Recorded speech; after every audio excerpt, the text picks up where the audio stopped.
জাদুকরেরা বলল, আপনি আগে দেখাবেন জাদু না আমরা দেখাবো আগে? মুসা আলাইহিস সালাম বললেন, তোমরা আগে দেখাও। তারা জাদু মন্ত্রপুত করে আশেপাশের সব জিনিসগুলিকে বাঘ, সিংহ ইত্যাদি বানিয়ে ফেললো। এগুলি ঝাঁপিয়ে পড়লো মুসা আলাইহিস সালামের উপরে। ক্ষণিক সময়ের জন্য মুসা আলাইহিস সালাম ঘাবড়ে গেলেন। আল্লাহ রাব্বুল আলামিন হযরতে মুসাকে ডেকে বললেন, মুসা রে, ভয় পাওয়ার কোনো কারণ নাই।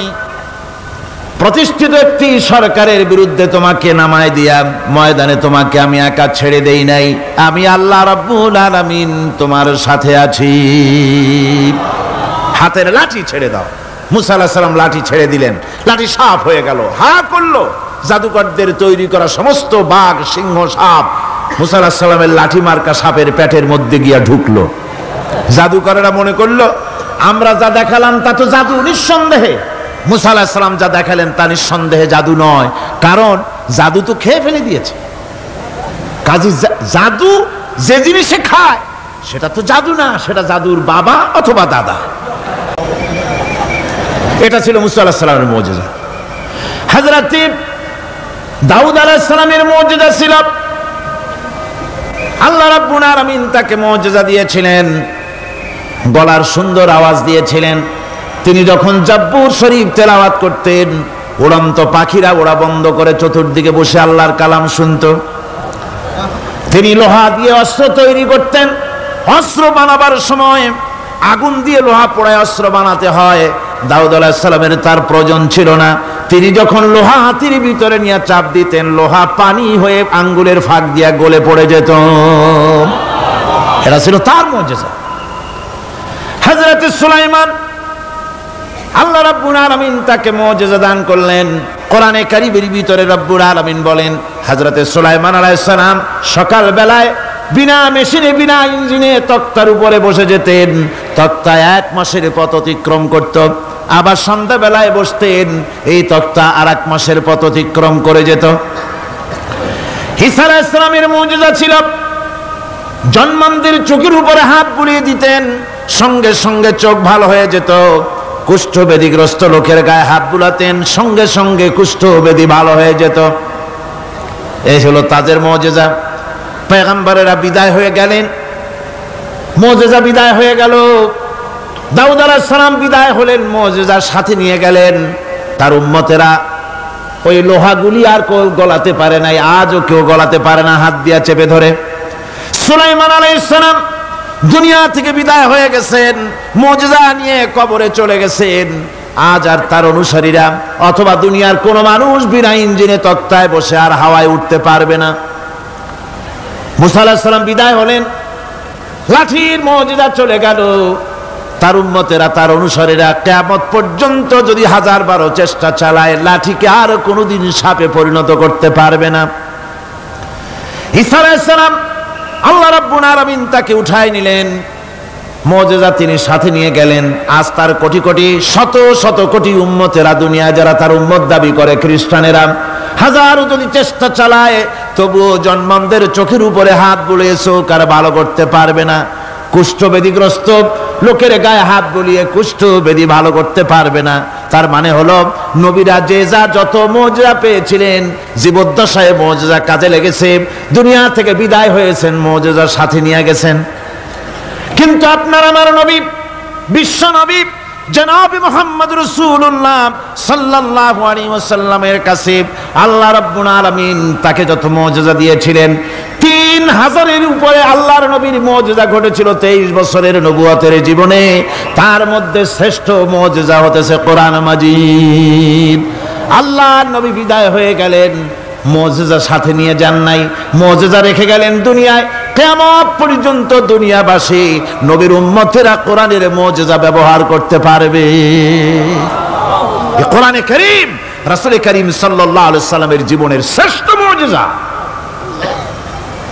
মানুষ পাগল হয়ে গেছে কোরআন শুনে।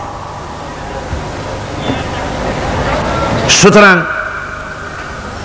এই কোরআনের বৈশিষ্ট্য সকল দিক থেকে এক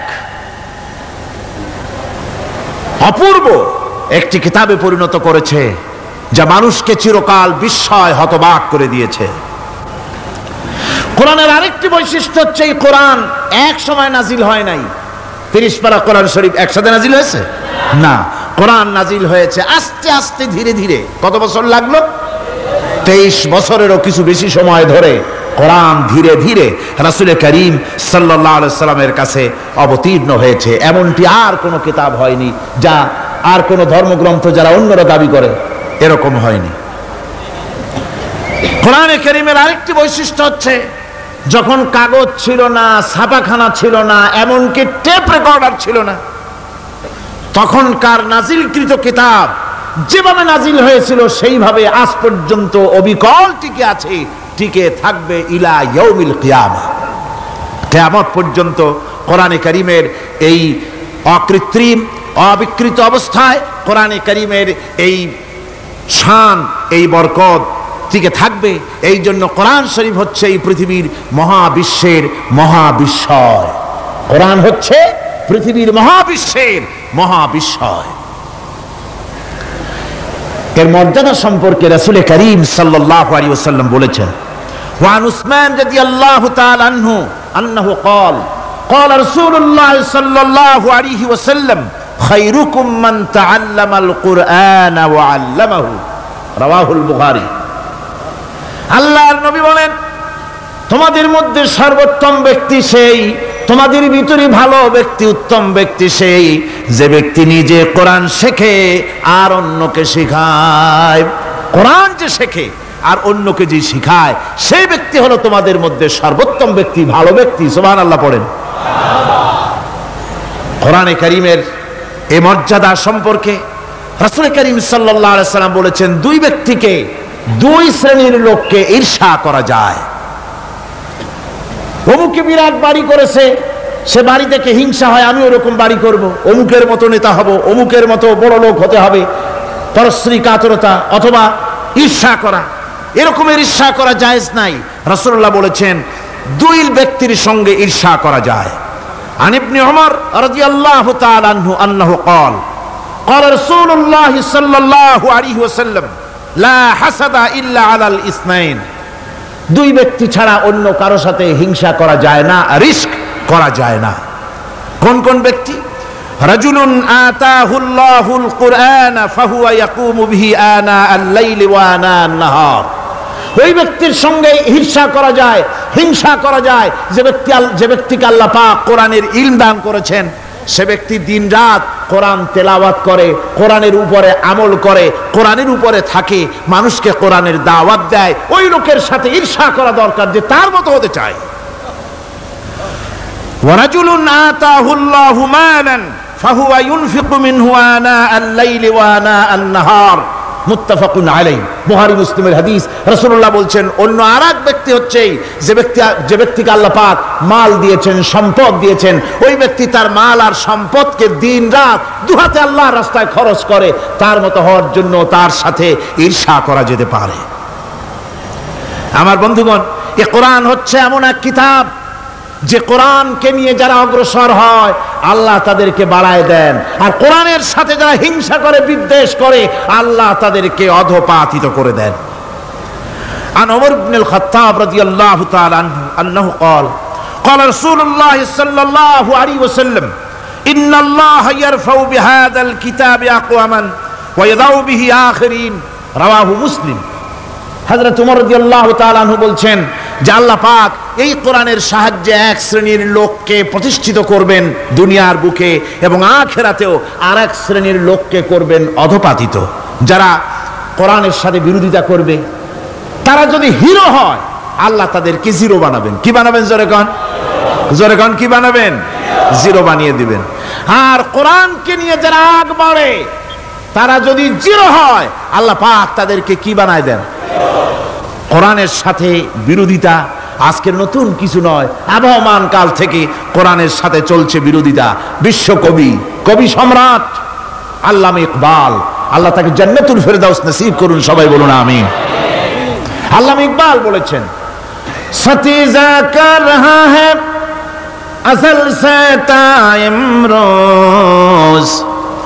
সতীজা কর রহা হ্যায় আসল से ताइम रोज चरागे मुस्तफा भी से शरारे बुलहबीस মুহাম্মদ সাল্লাল্লাহু আলাইহি সাল্লামের দীপ শিখার সাথে আল্লাহর দ্বীনের সাথে আবু জাহাল আবু লাহাবের অগ্নিস্ফুলিঙ্গের সংঘর্ষ আবহমান কাল থেকে লেগে এসেছে, কিন্তু ওদের এই অগ্নিস্ফুলিঙ্গের টক্কর লেগে মুহাম্মদ সাল্লাল্লাহু আলাইহি সাল্লামের টিম টিম করে জ্বলে ওঠা এই প্রদীপটি প্রচন্ড ঝড়ো হাওয়ার মুখে, টর্নেডো আর গর্কির মুখে নিভে যায়নি, জ্বলছে, জ্বলবে কিয়ামত পর্যন্ত।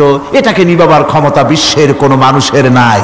ফু দিয়ে কেউ যদি নিভাতে চায়, চেহারা শুদ্ধ মাথা শুদ্ধ পুড়ে ছাই হয়ে যাবে, কোরআনের আলোকে নির্বাপিত করতে পারবে না।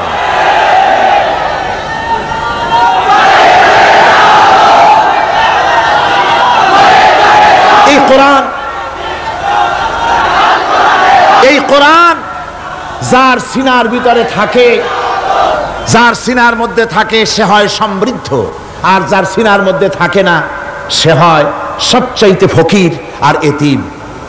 আল্লাহর নবী বলেছেন, ইন্নাল্লাযী লাইসা ফী জাওফিহি শাইউম মিনাল কুরআনি কাল বাইতিল খারিব। যেই দেহের ভিতরে কোরআন নাই, যেই দেহের ভিতরে, যেই সিনার ভিতরে কোরআন নাই, ওই মানুষটা হতেছে একটা সাড়া বাড়ির মতো, একটা উজাড় বাড়ির মতো, বিরান বাড়ির মতো। বিরান বাড়িতে কি থাকে?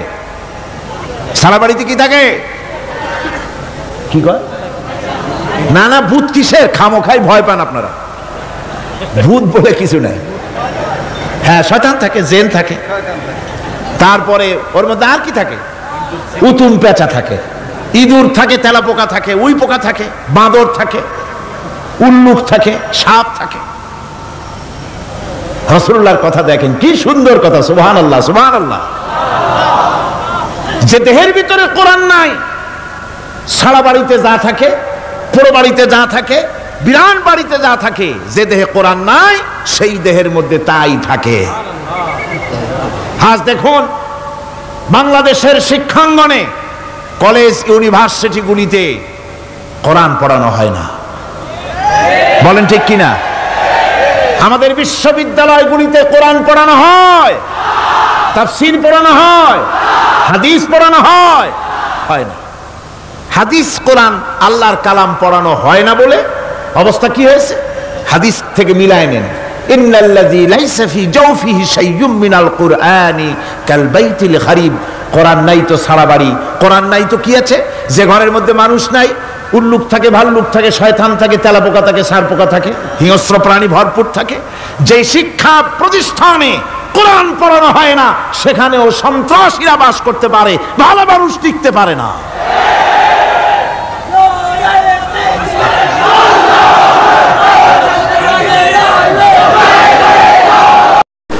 আল্লাহ রাব্বুল আলামিন বলেন, ওয়াতিলকাল আমসালু নাদরিবুহা লিন্নাস ওয়া মা ইয়াকিলুহা ইল্লাল আলিমুন। অসংখ্য দৃষ্টান্ত এই পৃথিবীর বুকে ছড়ায় রেখেছি। এসব দৃষ্টান্ত থেকে উপদেশ গ্রহণ করতে পারবে তারা, যাদেরকে আমি রব্বুল আলামিন জ্ঞান দান করেছি, যাদের জ্ঞান দিয়েছি। ওরা তো জ্ঞান পায় নাই, ওরা পাইছে বুদ্ধি। ওরা কি পেয়েছে? বুদ্ধি। আল্লাহ কোরআন শরীফে কোথাও বলেন নাই যে তোমরা আমার কাছে দোয়া করো, আল্লাহ আমার বুদ্ধি বাড়ায় দাও। আছে না এরকমের কথা? আল্লাহ কি বাড়াইতে বলছেন? আল্লাহ রাব্বুল আলামিন বান্দাদেরকে শিখায়েছেন, বান্দারা আমার কাছে দোয়া কর, রব্বি জিদনি ইলমা। পড়েন সবাই, রব্বি জিদনি ইলমা। আয় আমার রব, আয় আমার স্রষ্টা, তুমি আমার ইলমকে, আমার জ্ঞানকে বৃদ্ধি করে দাও। বলেন সুবহানাল্লাহ। সুতরাং আল্লাহ রাব্বুল আলামিন সম্পর্কে সামান্য লেখাপড়া যারা করে, ওরা আল্লাহরে বুঝবে কি করে? তবে আল্লাহ কোনো অ্যাকশন নেন না। পিঁপড়া সে যদি হাতির দেখে একটা ঠ্যাং উঁচু করে বলে, এই হাতি কত বড় একটা দেহ, এরকম যদি একটা বেশকি দেয়, তাহলে হাতি কি পিঁপড়ারে তাড়িয়ে আসে নাকি? আরে তোমার মতো ছাগল পাগল কইলো যে আল্লাহ নাই, তাতে আল্লাহর কিছু আসে যায়? ছাগল পাগল, কুকুর, ভেড়া, এগুলোর কোনো দাম নাই আল্লাহর কাছে, এগুলোর কোনো মূল্য নাই। আল্লাহ পাক বলেছেন, যারা আল্লাহরে অস্বীকার করে, যারা কাফের, তারা জানোয়ারের চাইতে নিকৃষ্ট। তারা হচ্ছে পৃথিবীর সমস্ত সৃষ্টি জগতের মধ্যে নিকৃষ্ট হচ্ছে তারা যারা কাফের, যারা আল্লাহকে অস্বীকার করেছে। দেখুন কোরআন শরীফে আল্লাহ পাক এক জায়গায় বলেছেন, ওয়ালাকাদ জারা'না লি জাহান্নামা কাসীরাম মিনাল জিন্নি ওয়াল ইনস, আমি মানুষ এবং জিনেদের মধ্যে এক শ্রেণীর মানুষ আর জিনকে তৈরি করেছি জাহান্নামের জন্য। জাহান্নামের জন্য তারা তৈরি হয়েছে। কারা? লাহুম কুলুবুন লা ইয়াফকাহুনা বিহা, যাদেরকে অন্তঃকরণ দিয়েছি, এই অন্তঃকরণ দিয়ে সব বুঝলো, এই বিবেক দিয়ে সব বুঝলো, কিন্তু আমারে বুঝলো না, আমার সৃষ্টি বুঝলো না। ওয়ালাহুম আয়ুনুন লা ইউবসিরুনা বিহা, তাদের চোখ দিছি কিন্তু চোখ দিয়ে সব দেখলো, আমার সৃষ্টি দেখে আমাকে চিনলো না। তাদের কান দিলাম, এ কান দিয়া সব শুনলো, কিন্তু মজলুম দুর্বলের ফরিয়াদ তাদের কানের মধ্যে ঢুকলো না। উলাইকা কাল আনআম, আল্লাহ পাক বলেন এগুলি হলো চতুষ্পদ। কি কোন আপনারা বলেন? কি জানোয়ার? কে বলতেছেন? আপনারা কি রাগ করতেছেন নাকি? আর রাগ করলে হবেটা কি? সৃষ্টি যিনি করেছেন, এই পদবাচ্যে বিশেষিত বিবেচিত করেছেন সেই আল্লাহ। আল্লাহ পাকই বলছেন বিবেক দিলাম, আমাকে চিনলে না, চোখ দিলাম, আমার সৃষ্টি দেখে আমাকে উপলব্ধি করলে না, হেদায়েত পেলে না, কান দিলাম, হক শুনলে না। উলাইকা কাল আনআম, মালিক চেনো নাই, কাজী তুমি হচ্ছ চতুষ্পদ জানোয়ারের মতো। এ পর্যন্ত বললে না হয় হতো, কিন্তু আল্লাহ আরো একটু আগায় গেলেন। আল্লাহ পাক সামনে গিয়ে বললেন বাল হোক আদাল, জানোয়ারের চাইতে নিকৃষ্ট। আমি এইটা বুঝি নাই, জানোয়ারের চাইতে নিকৃষ্ট আল্লাহ কইলেন কেন? পরে অনেক চিন্তা করে বুঝে আসলো। আল্লাহ পাক বলেছেন বুঝতে চেষ্টা করতে চাইলে আল্লাহ পাক বোঝার ব্যবস্থা করে দেন। সুবহানাল্লাহ। তো এটা কেন জানোয়ারের মতো হইল কেন? পরে চিন্তা করে দেখলাম যে বিষয়টা হচ্ছে মালিককে চেনা নিয়ে, আল্লাহকে চেনা নিয়ে। পশুতে কিন্তু মালিক চেনে, পশুতে মালিক চেনে। যেমন আপনারা বাড়িতে যদি কেউ কুকুর পোষেন, কুকুর পোষেন অনেকে, এই কুকুর পোষেন কেন? কুকুর পুষেছেন চোর ডাকাত যাতে বাড়িতে হামলা না করতে পারে, সেই জন্য কুকুর পুষেছেন। গভীর রাত্রে মানুষের পায়ের আওয়াজ পাওয়ার সাথে সাথে কুকুর তার ভাষায় বিরাট গর্জন করে ওঠে, ঠিক কিনা? তার ভাষায় সে বলে, সে বলতে থাকে, তার ভাষায় সে বলে থাম, স্টপ, পরিচয় দে তুমি কে। এখন ওই লোকটা যদি মালিক হয়, বাড়ির মালিক, কুত্তার মালিক, তাহলে সে যখন বলে কুকুর একটা নাম রাখে, ডবলু বল্টু কিছু একটা রেখে দেয়, তো কুত্তার নাম ধরে কুত্তারে ডাক দিল থাম, কুত্তা তখন বোঝে আমি তো ভুল করছি, এ তো আমার মালিক। কুত্তা তখন কাছে চলে যায়, গায়ে লেজ নাড়াইয়া গায়ে বুলাতে থাকে। লেজ নাড়ানো মানে কুত্তায় গ্রিন সিগন্যাল দিয়ে দিছে, আপনি যাইতে পারেন, আপনার কোনো অসুবিধা নেই বাড়িতে ঢোকার ব্যাপারে। তাহলে দেখা গেল কুত্তায় মালিক চেনে। কুত্তা কি করে? আবার যদি চোর আর ডাকাত আসে, তাহলে কুকুর ঘেউ করে ওঠার সঙ্গে সঙ্গে চোর বা ডাকাত আওয়াজ তো করতে পারবে না, তাহলে মালিক জেগে উঠবে। দৌড়াতে গেলে আর উপায় নাই, কুত্তা আবার এখন আর লেজ নাড়বে না, চাম করে পড়বে এবং কামড়ায় ধরবে তার ঠ্যাং অথবা ঘাড়, ঠিক কিনা? তাহলে বোঝা গেল কুত্তায় শত্রুও চেনে, মালিকও চেনে। কিন্তু এক শ্রেণীর নাস্তিক, তথাকথিত এক শ্রেণীর বুদ্ধিজীবী যারা আল্লাহকে অস্বীকার করেছে, সব বুদ্ধিজীবী খারাপ তা না, কিছু বুদ্ধিজীবী তো নিশ্চয়ই ভালো, ঠিক কিনা বলেন? কিন্তু এক শ্রেণীর আছে যারা আল্লাহরে চেনে নাই, ওরা কিন্তু বাড়ির ওই গৃহপালিত ওই পশুর চাইতেও নিকৃষ্ট, বাল হোক আদাল, জানোয়ারের চাইতেও নিকৃষ্ট। মালিককে চিনতে হবে। সেই মালিককে চেনার জন্য আল্লাহ রাব্বুল আলামিন কোরআনে কারীমের ভিতরে এই সূরাটির মধ্যে আল্লাহ পাক বলছেন আমার সাথে ব্যবসা করতে হবে, এবং প্রথম কাজ হচ্ছে আমাকে চেনা, আল্লাহকে চিনতে হবে। আল্লাহ আছেন তা বিশ্বাস করতে হবে। একটি কথার ভেতরে, একটি ছোট্ট সূরার মধ্যে আল্লাহ পাক বিষয়টি ক্লিয়ার করেছেন। আল্লাহ পাক বলেছেন কুল হুয়াল্লাহু আহাদ। সূরাটি মুখস্থ আছে কিনা? পড়েন সবাই আমার সাথে, গলা ছেড়ে দিয়ে পুরুষের মতো। কুল হুয়াল্লাহু আহাদ আল্লাহুস সামাদ লাম ইয়ালিদ ওয়া লাম ইউলাদ ওয়া লাম ইয়াকুন লাহু কুফুয়ান আহাদ। আল্লাহ পাক বলেন, বলো হে নবী আপনি বলুন আল্লাহ এক এবং একক, তিনি বেনিয়াস, কারো মুখাপেক্ষী তিনি নন, তিনি কাউকে জন্ম দেন নাই, তাকেও কেউ জন্ম দেয় নাই। আকাশ আর জমিনে আল্লাহ পাকের সমকক্ষ কেউ নাই। সুবহানাল্লাহ। এ হচ্ছে আমার আল্লাহ, এ হচ্ছে আমার আল্লাহ। কাউকে জন্ম দেন নাই, তিনিও কারো জন্মে হন নাই, তিনি কারো মুখাপেক্ষী নন, আকাশ আর জমিনে তার সমকক্ষ কেউ নাই।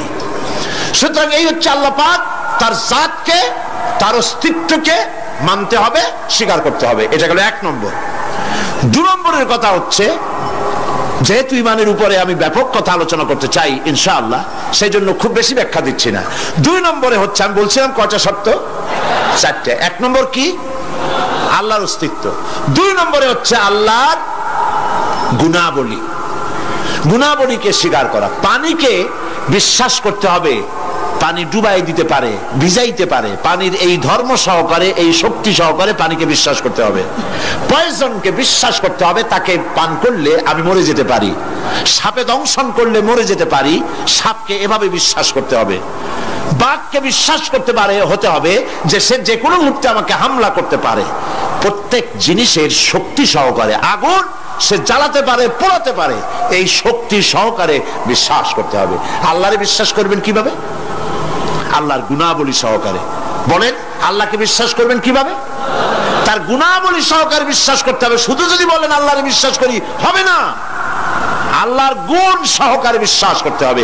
এক নম্বর গুণিত হচ্ছে আল্লাহ হচ্ছেন খালিক, তিনি হচ্ছেন স্রষ্টা। আল্লাহকে আমার স্রষ্টা, আমার রব, গোটা বিশ্বের রব, বিশাল আকাশের মালিক, জমিনের মালিক, বিস্তীর্ণ পৃথিবীর মালিক, সব কিছুর একচ্ছত্র মালিককে আল্লাহ পাককে স্রষ্টা হিসেবে মানতে হবে। তিনি সৃষ্টি করেছেন, তিনি রব, তিনি সৃষ্টি করেন, তিনি প্রতিপালন করেন, তিনি পূর্ণতায় পৌঁছে দেন, এই হিসাবে তিনি তাকে বিশ্বাস করতে হবে।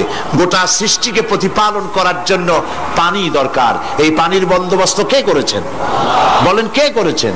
এই পৃথিবীর 4 ভাগের 3 ভাগ কি? বলেন কি? পানি। আর 1 ভাগ স্থল।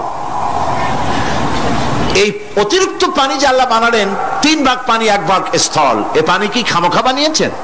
না। এই পৃথিবীকে বাঁচায় রাখার জন্যই আল্লাহ পাক পানি বানায় রেখেছেন, অতিরিক্ত পানি বানাইছেন।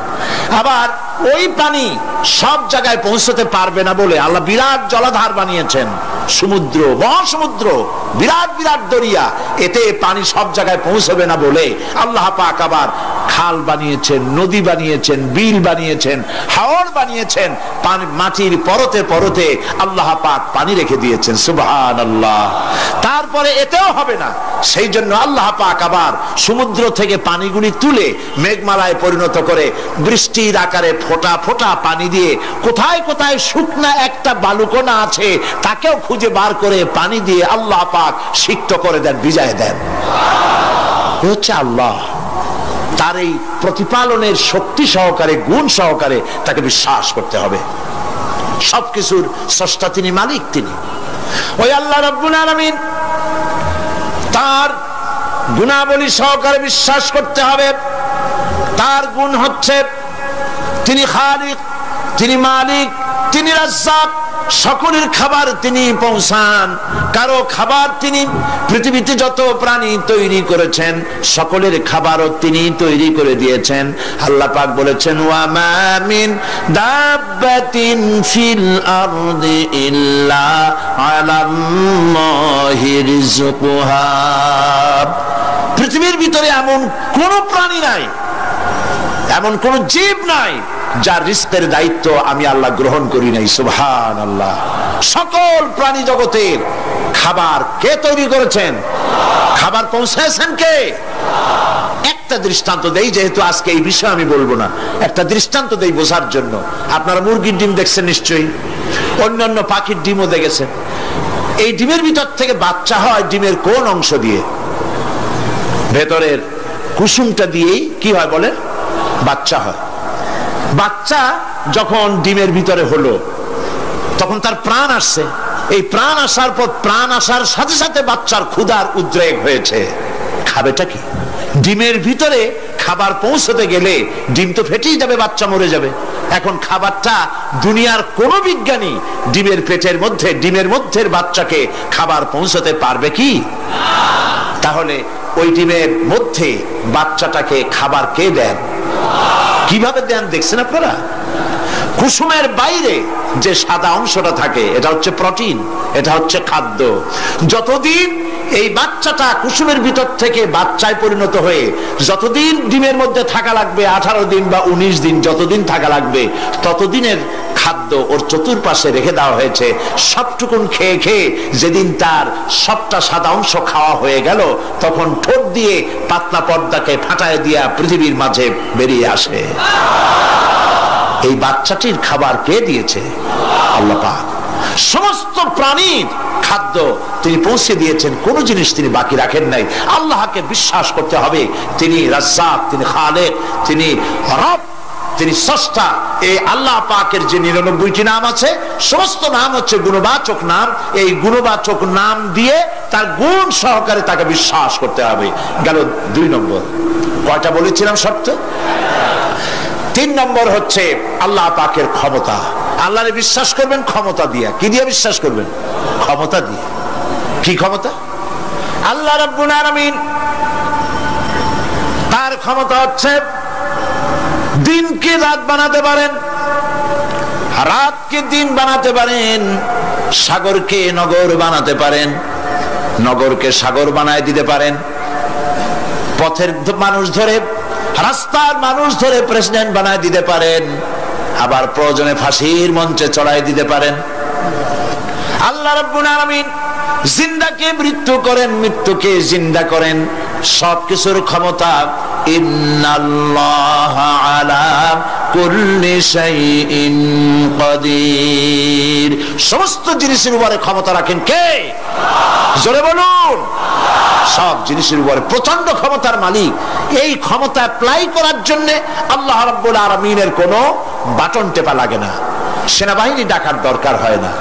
শুধু বলেন 2টা অক্ষর। বলেন তো কি? মাশাআল্লাহ, আপনাদের ওয়াজ শুনেয়া মজা আছে, কারণ আপনারা বোঝেন। শুধু 2টা অক্ষর, কোন হও, সাথে সাথে হয়ে যায়। এটা 2টা ব্যাখ্যা আছে। একটা হচ্ছে যেটা আল্লাহ পাক এখনই চান সেটা কোন বলার সাথে সাথে তখনই হয়, আবার যেটা এখন চান না কিছু পরে, সেটার জন্য কোন বলার সাথে সাথে সেটার হওয়ার প্রক্রিয়া শুরু হয়ে যায়। সুবহানাল্লাহ। দেখেন না, এই যে ভারতের আনজার, ভুজ, আহমেদাবাদ, এইখানে আল্লাহ অবিশ্বাসী লোক যারা, তারা বলে প্রকৃতির লীলা খেলা। প্রকৃতি এটা কি কোনো জানোয়ারের নাম যা আল্লাহর অবাধ্য? আল্লাহ যা বলে তা শোনে না, এক জায়গায় কাঁপাই দিয়ে সব ভেঙে চুরে শেষ করে দেয়, অথবা বন্যা হয়ে সব ডুবাই দেয়। প্রকৃতি কোনো জানোয়ারের নাম নয়। আল্লাহ পাক যখন যা ইচ্ছা করেন, ফাআলুল লিমা ইউরিদ, যা খুশি যা খুশি তাই করেন। আল্লাহর ইচ্ছে হয়েছে কোন বলেছেন, সঙ্গে সঙ্গে এ পর্যন্ত খবর যা পাওয়া গেছে, মৃতের সংখ্যা 2 লাখের উপরে।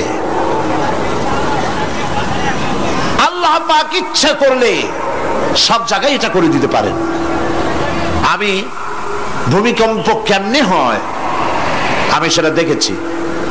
আজ থেকে কয়েক বছর আগে ক্যালিফোর্নিয়া, আমেরিকার একটি স্টেট, লস অ্যাঞ্জেলেসে ভূমিকম্প হয়েছিল।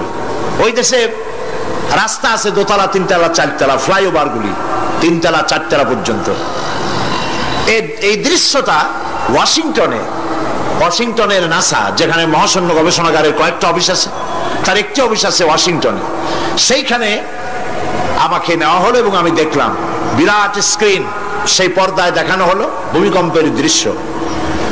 দরিয়ার ভিতরে পানি যেমন রোলিং হয়, তুফান হয়, এইভাবে করে যখন ভূমিকম্প শুরু হলো, তখন ক্যালিফোর্নিয়ার রাস্তাঘাট, মাটিগুলি, বিল্ডিংগুলি দেখতেছিলাম মাটির মধ্যে দরিয়ার মতো তুফান হচ্ছে এরকম করে। পাটিসাপটা পিঠা আপনারা দেখেছেন, বা ডিমের মামলেট দেখেছেন, এইটা যেমন জড়ায় দোতলা তিনতলা রাস্তাগুলি একটার পর একটা পেঁচাইয়া দুমড়ে মুচড়ে মুহূর্তের ভিতরে, 1 মিনিট তো নয়, কয়েক সেকেন্ডের ভিতরে সব শেষ হয়ে গেল, লন্ডভন্ড হয়ে গেল। এইখানে কোনোদিন মানুষের বসতি ছিল বলে তার কোনো প্রমাণ নাই। কিন্তু দুর্ভাগ্যজনক সত্য এই, মানুষ এগুলি চোখে দেখে তারপরেও বিশ্বাস করতে পারে না। কপাল পোড়া, এগুলো কি কপাল পোড়া, বিশ্বাস করতে পারে না। ক্ষমতায় যে যখন থাকে তখন চতুর্দিকে অন্ধকার দেখে, মনে করে যে এ ক্ষমতা আর আমার হাত থেকে যাবে না, যা খুশি তাই করব। কিন্তু তোমাকে নিয়ন্ত্রণ করার আরেকজন আছেন, আছেন কিনা? সেজন্য আল্লাহ পাক বলেছেন ওয়ামুদ্দুহুম ফি তুগয়ানিহিম ইয়ামাহুন, আমি যারা সীমা লঙ্ঘন করে আমি ঢিল দেই, একশোটে ধরি না, ঢিল দেই, দেখি কদ্দূর পারো। এই জন্য তো ফেরাউন বেঁচে ছিল 950 বছর। কোন কোন কিতাবে লেখা আছে 950 বছর হায়াত পেয়েছিল, জানি না কত বছর পাইছিল। 950 বছরের ভেতরে একদিন তার সর্দিও হয় নাই। ও যেন বলতে না পারে যে যদি আমার অসুখ বিসুখ হইতো তাও তো আমি আল্লাহ তোমারে ডাকতাম। মানে মুনাফিক, কাফের, বেঈমান, অহংকারী, আল্লাহ সুযোগ দেন, পাপিষ্ঠকে সুযোগ দিয়ে দেন। এই কথা যেন বলতে না পারে যে আল্লাহ আর যদি 6টা মাস সময় পাইতাম তাহলে আমি ভালো হয়ে যেতাম। এরকমও সুযোগ দেওয়া হয় না। ঠিক আছে, করতে থাকো, দেখি কত দূর পারো। তারপরে যখন সীমা লঙ্ঘন করে করে একদম প্রান্তে এসে যায়, তখন দড়ির অপর প্রান্ত কার কাছে? কার কাছে? ঘুড়ি যত উপরেই ওড়ে, ঘুড়ির লাটায় ওর পেছনে একটা সুতা আছে, সেই সুতাটা আরেকজনের হাতে, ঠিক না? ঘুড়ি যতই মনে করুক যে আমি পাল্লা দিয়ে মঙ্গল গ্রহে যাব, যেখানে খুশি সেখানে যাব, ঘুড়ির এই অহংকার মিশে বেশি দূরে যেতে পারবে না, যেহেতু তোমার পেছনে একটা দড়ি আছে, সেই দড়িটা আরেকজনের হাতে। এই দড়িতে যখন টান দেওয়া হবে, কাছে ফিরে আসতে হবে, যেখান থেকে উৎপত্তি সেখানেই ফিরে আসতে হবে। সুতরাং আল্লাহ পাকের এই প্রচন্ড ক্ষমতাকে বিশ্বাস করতে হবে যে তিনি বিরাট ক্ষমতার মালিক। ফকিরকে আমির বানান, আমিরকে ফকির বানান, আবার প্রয়োজনে ইচ্ছে করলে পথের লোক ধরে, কেউ চেনে না কেউ শোনে না, আল্লাহ পাক ধরে নিয়ে বাদশা বানান। আবার যখন আল্লাহ নারাজ হন তখন ফাঁসিতে ঝুলায় দেন। পারেন কিনা? পারেন কিনা? প্রচন্ড ক্ষমতার মালিক তিনি। আল্লাহ পাককে বিশ্বাস করার জন্য 4টি শর্তের, আল্লাহর অস্তিত্বে বিশ্বাস, গুণাবলীতে বিশ্বাস, ক্ষমতায় বিশ্বাস, 4 নম্বরে হচ্ছে তার হুকুম এবং আহকামে বিশ্বাস। আল্লাহ পাক যেসব আদেশ করেছেন, নিষেধ করেছেন, সেগুলি মানতে হবে। আল্লাহ যা হুকুম করেছেন তা মানতে হবে, যা নিষেধ করেছেন তার থেকে ফিরতে হবে। তাহলে বোঝা যাবে যে আপনি আল্লাহকে বিশ্বাস করেছেন। আল্লাহর বিশ্বাস করি কিন্তু আল্লাহর আইন মানি না, এই বিশ্বাসের কোনো দাম আছে? বলেন, দাম আছে? আল্লাহকে বিশ্বাস করি অথচ ইসলামকে বলি মৌলবাদ, ইসলামের কাজ যারা করে তাদেরকে বলি মৌলবাদী। আর যাই হোক, এগুলো মুসলমান না, এগুলি মুনাফিক। এগুলি কি? এই জন্য আল্লাহ পাক বলছেন জাহান্নামের কঠিন শাস্তি থেকে বাঁচার জন্য আমার সাথে ব্যবসা করো। কার সাথে? এই ব্যবসার মধ্যে 3টা পুঁজি। تؤمنون بالله ورسوله وتجاهدون في سبيل الله بأموالكم وأنفسكم ذلكم خير لكم إن كنتم تعلمون। আমার সাথে ব্যবসা করো। সেই ব্যবসার পুঁজি হলো 3টি। পুঁজি কয়টা বলেছি? কয়টা? একটাও এখনো শেষ হয়নি। প্রথমে বলেছিলাম আল্লাহর প্রতি ঈমান, 2 নম্বরে রাসূলের প্রতি ঈমান, 3 নম্বরে এখনই ভুলে গেলেন? জোরে বলেন কি? এখন আল্লাহর প্রতি ঈমান আনলে পরে উপকার কি কি কি উপকার হয় সেটা শোনার দরকার কিনা? ফায়দা ছাড়া তো মানুষ কাজ করে না, ফায়দা হইতে হবে, লাভ হইতে হবে। ঈমান, আল্লাহর প্রতি ঈমান আনলে অনেক লাভ।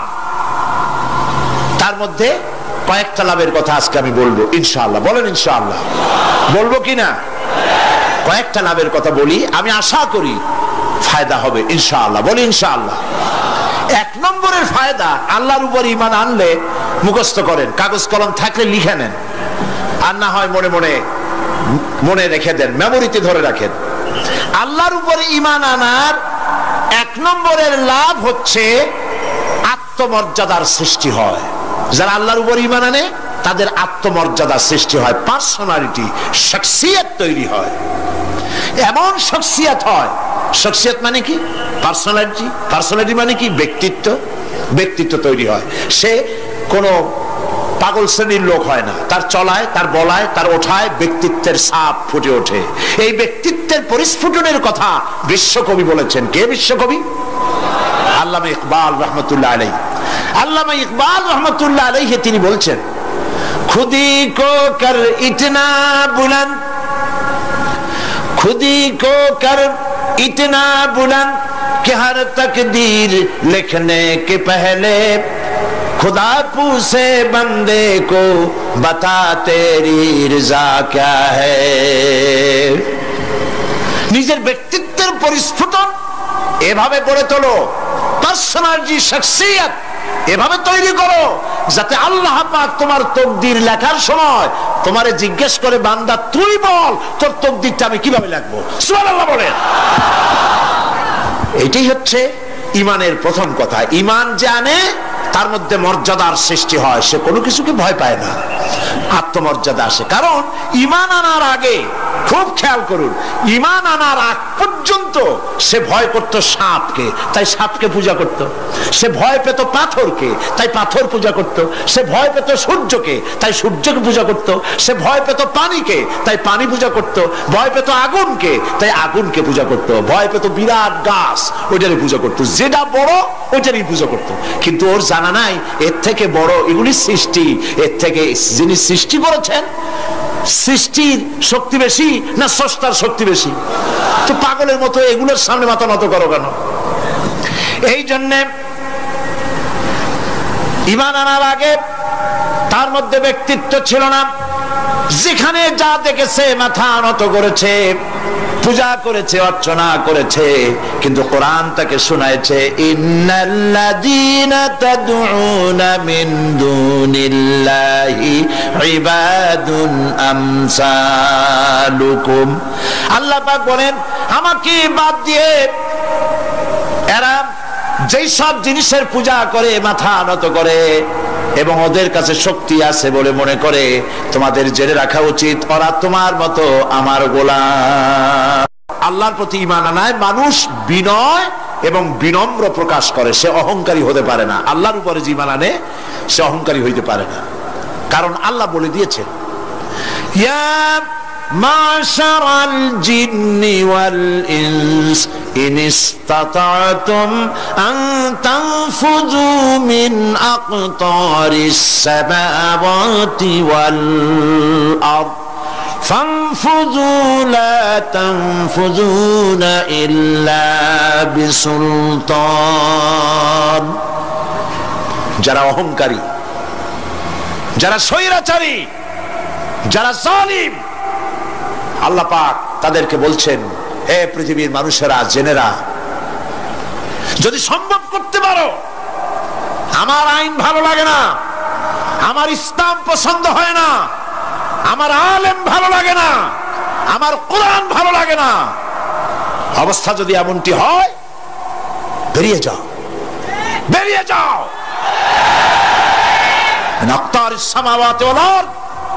আমার সার্বভৌমত্বের ভেতর থেকে, আকাশের নিচের থেকে, জমিনের উপর থেকে বেরিয়ে যা। ফানফুযু লা তানফুযুন ইল্লা বিসুলতান। কোথায় যাব? পালাবার জায়গা নাই, বেরোতে পারবে না। আকাশ আর জমিন দিয়ে প্যাকেট করে রেখেছি, পালাবার জায়গা নাই। কোথায় যাইবা? জুলুমের হাত যত আছে করতে থাকো, আর আল্লাহ রাব্বুল আলামিন দেখতেছেন। সুতরাং ঈমানদার ব্যক্তি, তার মধ্যে বিনয় আসে, বিনম্র হয়। সে পয়সা করে আসে বলে অহংকার করে না, কারণ আল্লাহ বলেছেন, ওয়াল্লাহুল গানিয়্যু ওয়া আনতুমুল ফুকারা। আল্লাহ সাফ বলে দিয়েছেন, আল্লাহই হচ্ছেন কারো মুখাপেক্ষী নন, সম্পদশালী, আল্লাহর কোন সম্পদের অভাব নাই। ওয়া আনতুমুল ফুকারা, দুনিয়ায় তোমরা যা বাস করো সব ফকিরের গোষ্ঠী, কিচ্ছু নাই তোমাদের। তোমাদের জাতি খাইয়া শেষ করি ভালো, আর আমার কাছে যা আছে আমি শুধু দিতে থাকি, আর ভাণ্ড শুধু ভরাই থাকে, মোটেও খালি হয় না। সুবহানাল্লাহ। কাজী মোমেন বান্দা সে অর্থ এবং বিত্তের অহংকার করে না, বিদ্যার অহংকার করে না। অর্থ বিত্ত কত আছে তোমার, কয় টাকার মালিক? আল্লাহ যদি ইচ্ছে করেন ব্রেনের ভিতরে যদি টিউমার ঢুকায় দেন, ব্রেনের একটা নার্ভ আর একটা নার্ভের সাথে জড়ায় দেবেন, জায়গা হবে কোথায়? হেমায়তপুর।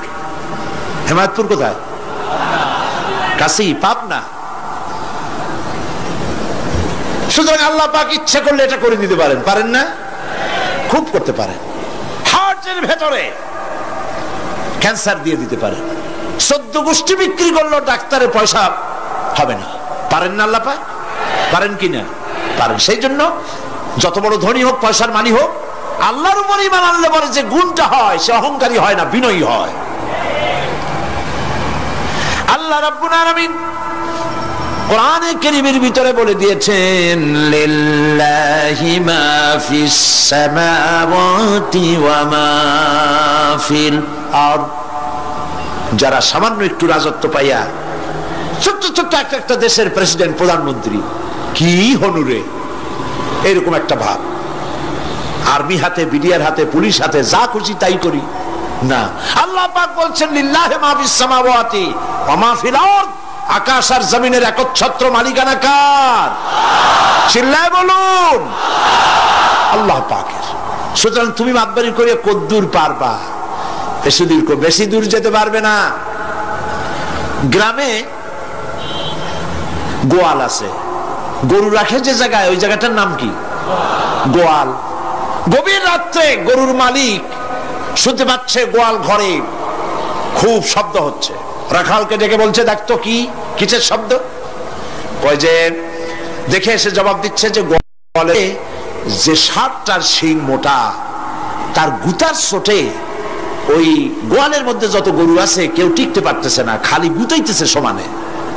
মালিক কয় যে দীর্ঘদিন থেকে দেখতেছি এটার গুতার চোটে সমস্ত গরুগুলি অস্থির হয়ে যাচ্ছে, যা একটা মোটা দড়ি দিয়া, খাট্ট একটা দড়ি দিয়া খুঁটির সাথে জড়াইয়ে বাঁধতে রাখ গলাটারে। মোটা একটা দড়ি দিয়া গলার সাথে খুঁটির সাথে যদি বাঁধতে দেয়, এরপরে খালি ফোঁস করতে পারবে, গুতাইতে আর পারবে না।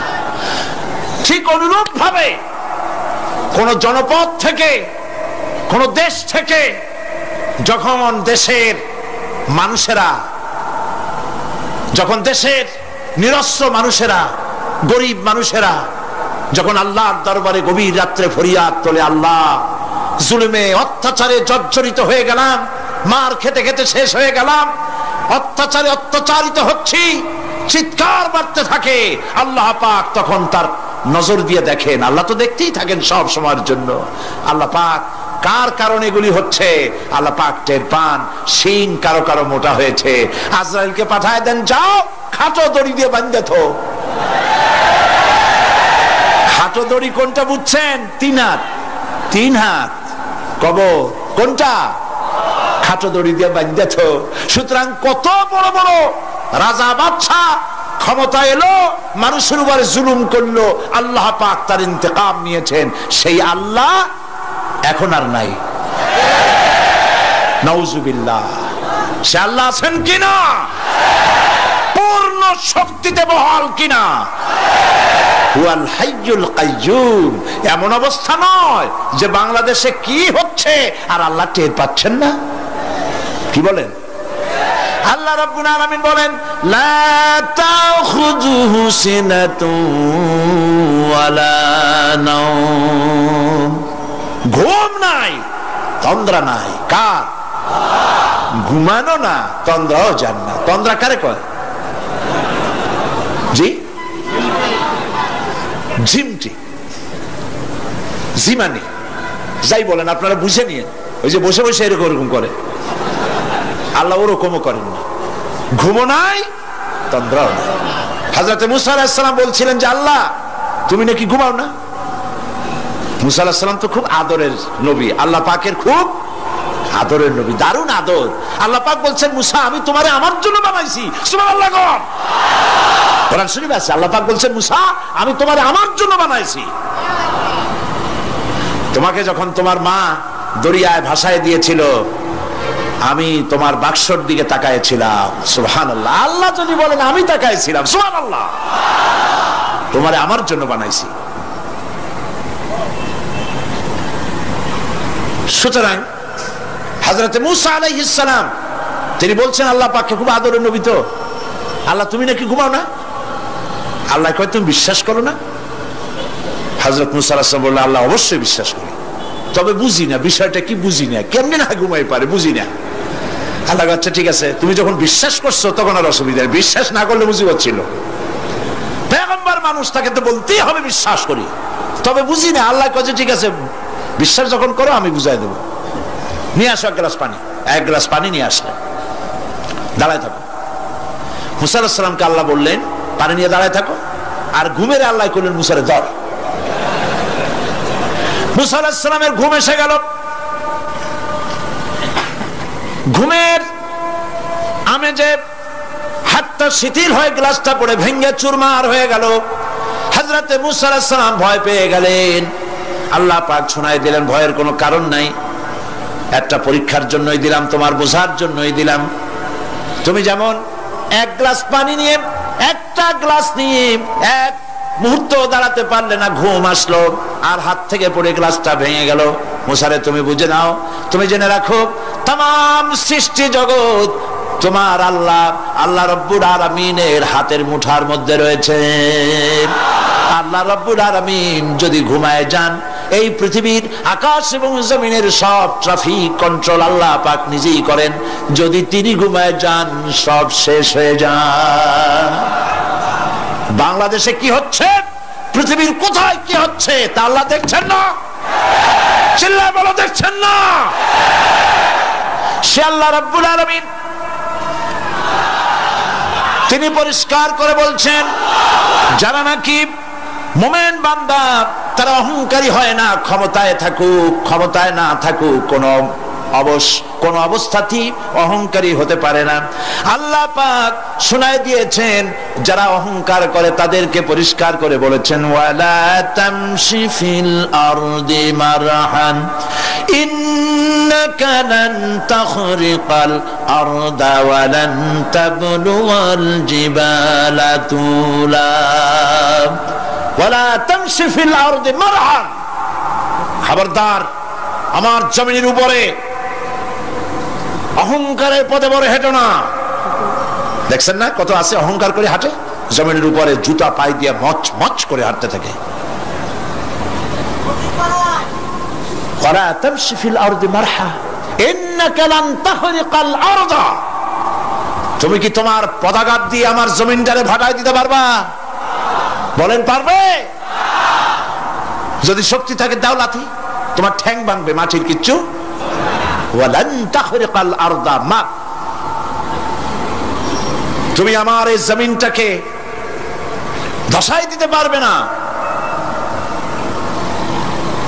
আর ওয়ালান তাবলুগাল জিবালা তুলা, আর পাহাড়ের উচ্চতা লাফ দিয়ে তুমি ছাড়াই যেতে পারবে না। আমার জমিনও ফাটাইতে পারবে না লাথি দিয়া, লাফ দিয়ে পাহাড়ের উচ্চতাও ছাড়াইতে পারবে না। তো এত লাফাও কেন? কম লাফাও, শক্তি কম দেখাও। আল্লাহ রাব্বুল আলামিন আবার বলেন ওয়াইবাদুর রাহমানিল্লাযীনা ইয়ামশুনা আলাল আরদি হাওনা। আল্লাহর বান্দা যারা, সত্যিকারের বান্দা যারা, তারা দুনিয়ার বুকে বিনয়ের সাথে হাঁটে, মাথা নিচু করে বিনয়ের সাথে হাঁটে। সুবহানাল্লাহ বিহামদিহি। তুই আল্লাহর প্রতি ঈমানের সবথেকে বড় লাভ হচ্ছে আত্মমর্যাদা সম্পন্ন বানায়। ঈমান তাকে বিনয় এবং বিনম্র বানায়, অহংকারী বানায় না। আর অহংকার করে তুমি যাবা কই? কদ্দুর ক্ষমতা তোমার? আল্লাহ কোরআন শরীফের বহু আয়াত দিয়ে এই কথাগুলি বলেছেন। আর এটা গেল 2। 3 নম্বরে আল্লাহর উপরে ঈমান আনার, আমি কি বলতেছি বলেন তো দেখি, ফায়দা। আল্লাহর উপরে ঈমান আনার 3 নম্বরের ফায়দা হলো মুমিন ব্যক্তির মধ্যে বীরত্ব এবং নির্ভীক ভাব তার মধ্যে এসে যায়, সে নিজে মুজাহিদ, সে বীর, সে কাপুরুষ নয়। সুবহানাল্লাহ। আল্লাহর উপর ঈমানের কারণে বীরত্ব এবং নির্ভীকতার প্রশিক্ষণ তার মধ্যে তৈরি হয়ে যায়। কারণ মানুষের সবচেয়ে বড় ভয় হলো মৌতের। বলেন তো দেখি, বড় ভয় কিসের? বলেন সবাই। আর যারা বললেন না তারা, তাদের মৌতের কোনো ভয় নেই। মৌতের ভয় আছে কিনা? আছে। কিন্তু ভয় করে যাবেন কই? ভয় তো সেইটারে করা যায় যেটাকে ভয় করে এড়ানো যায়। এখন মৃত্যুকে ভয় করে আপনি কি এড়াইতে পারবেন? পারবেন? আল্লাহ পাক বলছেন মুমিন নির্ভীক হবে, বীরত্বে পরিপূর্ণ হবে, কাপুরুষ হবে না, মৌতের ভয়তে পালায়ে বেড়াবে না। আল্লাহ পাক বলছেন কুল ইন্নাল মাউতাল্লাযীনা তাফিররুনা মিনহু ফাইন্নাহু মুলাকীকুম। মরণ থেকে পালাও তুমি, মরণ তোমায় লইবে ঘিরি, যদিও সুদূর আকাশ পানে, লুকাও সেথায় লাগিয়ে সিঁড়ি। এ মহারোগের চিকিৎসক নাই, নাই সে ঔষধ জগতে, খুঁজিয়া কাতর হইলে কি হবে, পারিবে না তারে ফিরাতে। মৃত্যু যখন তোমার এসে যাবে, তোমাকে মৌতের হাত থেকে কেউ রেহাই দিতে পারবে না। মৃত্যু তোমার হবেই। সুতরাং মৌত যখন হবে তখন তাকে ভয় করে তো কোনো লাভ নাই। আর মৃত্যু কোথায় হবে, কখন হবে, আমরা কেউ জানি না। জানেন? ওমা তাদরি নাফসুম বিআইয়ি আরদিন তামুত। কোন মাঠে, কোন ময়দানে কখন মৌত হবে কারো জানা নাই। এই গত নভেম্বর মাসের শেষ দিকে আমি লন্ডন সফর করেছিলাম। এক ভাইয়ের কাছে শুনলাম, আমি অবাক হয়ে গেলাম। তিনি পত্রিকা দেখে আমাকে বলেছেন এক লোক 8 তলা থেকে 8 তলা বিল্ডিং এর ছাদের উপরে পড়ে গেছে। 8 তলা বিল্ডিং এর ছাদের উপর থেকে পড়িয়া তার কিছু হয় নাই, হাত পাও ভাঙে নাই, মরেও নাই, খালি কিছু চামড়া টামড়া ছিঁড়ে গেছে। তাড়াতাড়ি অ্যাম্বুলেন্স আসছে, অ্যাম্বুলেন্সে তাকে নিয়ে গেছে, হসপিটালে নিয়ে যাবে চামড়াগুলো সেলাই করে দেওয়ার জন্য। অ্যাম্বুলেন্সে উঠাইয়া তাড়াতাড়ি অ্যাম্বুলেন্স আসছে। দরজা যেভাবে লাগাইছে দরজাটা ভালোভাবে লাগে নাই। দেখেন নাই মাইক্রোবাসে বা অ্যাম্বুলেন্সে অনেক সময় দরজা এরকম মারে, মারার পরে অনেক সময় লাগে না, যার জন্য ড্রাইভার বলে যে দরজাটা ভালো করে লাগায় নেন, ঠিক না? দরজাটা ভালো করে লাগে নাই। সামনে চলতে গিয়ে এই গাড়িটার ব্রেক কষতে হয়েছে ড্রাইভারের কোনো কারণে। যেই না ব্রেক কষেছে আর অমনি দরজা যেটা লাগছিল না ভালো করে, দরজাটা খুলে গেল। আর রুগীটা 8 তলা কাছে পড়ছিল, ওইটা ছিল পাশে, সে ছিটকে গিয়ে রাস্তায় পড়লো। আর একটা বাস সামনের থেকে এসে মাটিতে তাকে চ্যাপ্টা করে দিয়ে চলে গেল। শুনিয়া আমার মুখ থেকে বেরিয়ে গেল আল্লাহু আকবার। বলেন আল্লাহু আকবার। কি আল্লাহ পাকের কি প্রচন্ড ক্ষমতা, কি ইচ্ছা তার। মৃত্যুর জন্য সময় লাগবে, জায়গাও লাগবে, দুটো জিনিস এক হতে হবে। আল্লাহর যাকে যে মৃত্যু দিবেন, মৃত্যুর জন্য সময় এবং জায়গা দুটোর কম্বিনেশন হতে হবে। 8 তলা থেকে পড়বে ঠিক, কিন্তু মরবে না। আজরাইল অপেক্ষা করতেছে রাস্তায়, বাস আসবে যখন। 8 তলা থেকে পড়লো, অবিশ্বাস্য ভাবে লোকটা বেঁচে গেল। আর হসপিটালে তার যাওয়া হলো না, গাড়ির দরজা খুললো, রাস্তা দিয়ে পড়লো, আজরাইল দ্রুত তার কাম সেরে চলে গেল। সুতরাং মুমিন ব্যক্তি আল্লাহর উপর ঈমান আনার কারণে দুর্জয় মনোবল সৃষ্টি হয়। কাপুরুষ জীবনে কয়েকবার মরে। সাইকেলের টায়ার বাস্ট হয়েছে শুনে বেহুশ হয়, তারপরে ট্রাকের টায়ার বাস্ট হয়েছে শুনলে কানের তারা ফেটে যায়, বোম বাস্ট হয়েছে আওয়াজ শুনে হার্ট ফেল করে, পাতিশিয়ালের ডাক শুনলে কোনো হুশই থাকে না। এই হচ্ছে কাপুরুষদের কাজ। আর ইমানদার, ইমানদার ব্যক্তি এগুলি পরোয়া করে না। তার জানা আছে যে আমার নির্ধারিত সময়ের এক মুহূর্ত আগে আমার মৌত হবে না। তো মৌত যখন আমার জন্য অবধারিত, দুনিয়ায় আসছি যখন, মৌত যখন হবেই, সেই মৌত বিড়ালের মতো হোক তা কি চান? পাতিশিয়ালের মতো হোক তা কি চান? আমি তো বলি যে বিড়ালের মতো 500 বছর বেঁচে থাকার কোনো লাভ নাই।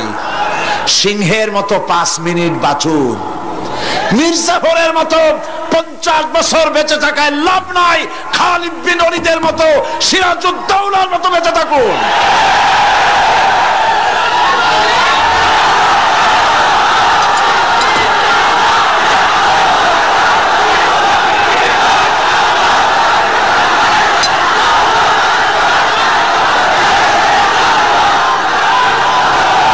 বসেন, আপনারা যদি দাঁড়ায় যান তাহলে আমি করব কি?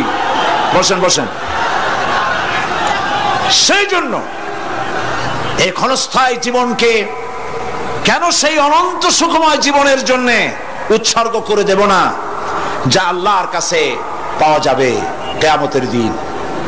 দেখেন, মৃত্যু হওয়া উচিত মুসলমানদের শাহাদাতের মৌত হওয়া উচিত। কি মৌত হওয়া উচিত? আল্লাহকে আজকে প্রাণ খুলে বলি, আল্লাহ জীবন তো নিবাই, সুতরাং জীবন যখন নিবা, মৌতটা শাহাদাতের মৌত তুমি আমাদের দান করে দিও। কাপুরুষের মতো মরতে চাই না, শাহাদাতের মৌত চাই। সুবহানাল্লাহ বলেন, আমিন বলেন। মুমিন ব্যক্তি তার বড় ফায়দা, সে সাহসী হয়। সুবহানাল্লাহ বলেন। দেখেন, বুখারী শরীফের হাদিস, যুদ্ধের জন্য, বদরের যুদ্ধ, হুজুর সাল্লাল্লাহু আলাইহি ওয়াসাল্লাম সৈন্যদেরকে রিক্রুট করছেন, কিন্তু কথা বলতে গিয়ে রাসূল করিম সাল্লাল্লাহু আলাইহি ওয়াসাল্লাম দাওয়াত দিচ্ছেন, কিন্তু মনে মনে চিন্তাও করছেন যে সামান্য কিছু লোক, অস্ত্রপাতি কম, এই জিহাদের অবস্থাটা তারা কিভাবে নেবে। একজন যুবক সাহাবী দাঁড়ায় গেলেন, তার নাম মিকদাদ রাদিয়াল্লাহু তাআলা আনহু। যুবক, এই পৃথিবীতে যুবকদের ইসলামের সবচাইতে অবদান কাদের? চিল্লায় বলো। যুবকদের অবদান সবচাইতে বেশি। হযরত মিকদাদ রাদিয়াল্লাহু তাআলা আনহু তিনি দাঁড়ায় গেলেন, তিনি বললেন, ইমদি বিনা ইয়া রাসূলুল্লাহ হাইসুমা তাশা। হাদিস, হে রাসূল, আপনি আমাদেরকে নিয়ে চলুন। কত সৈন্য তারা আসতেছে, কত অস্ত্র নিয়ে আসতেছে, এটা আমাদের ভাববার বিষয় নয়। আপনি আমাদের নিয়ে চলুন, হাইসুমা তাশা আয়ে হাইসুমা আমারাকাল্লাহ। আল্লাহ আপনাকে যেদিকে আমাদের নিয়ে যাইতে কয়, আপনি সেই দিকে আমাদের নিয়ে চলুন। ইন্না লা নাকুলু লাকা কামা ক্বালা বনু ইসরাঈল লিমূসা আলাইহিস সালাম, ইযহাব আনতা ওয়া রাব্বুকা ফাকাতিলা ইন্না হাহুনা কায়িদুন। অর্থাৎ, হে রাসূল, আমরা বনি ইসরাইলের মতো বলবো না।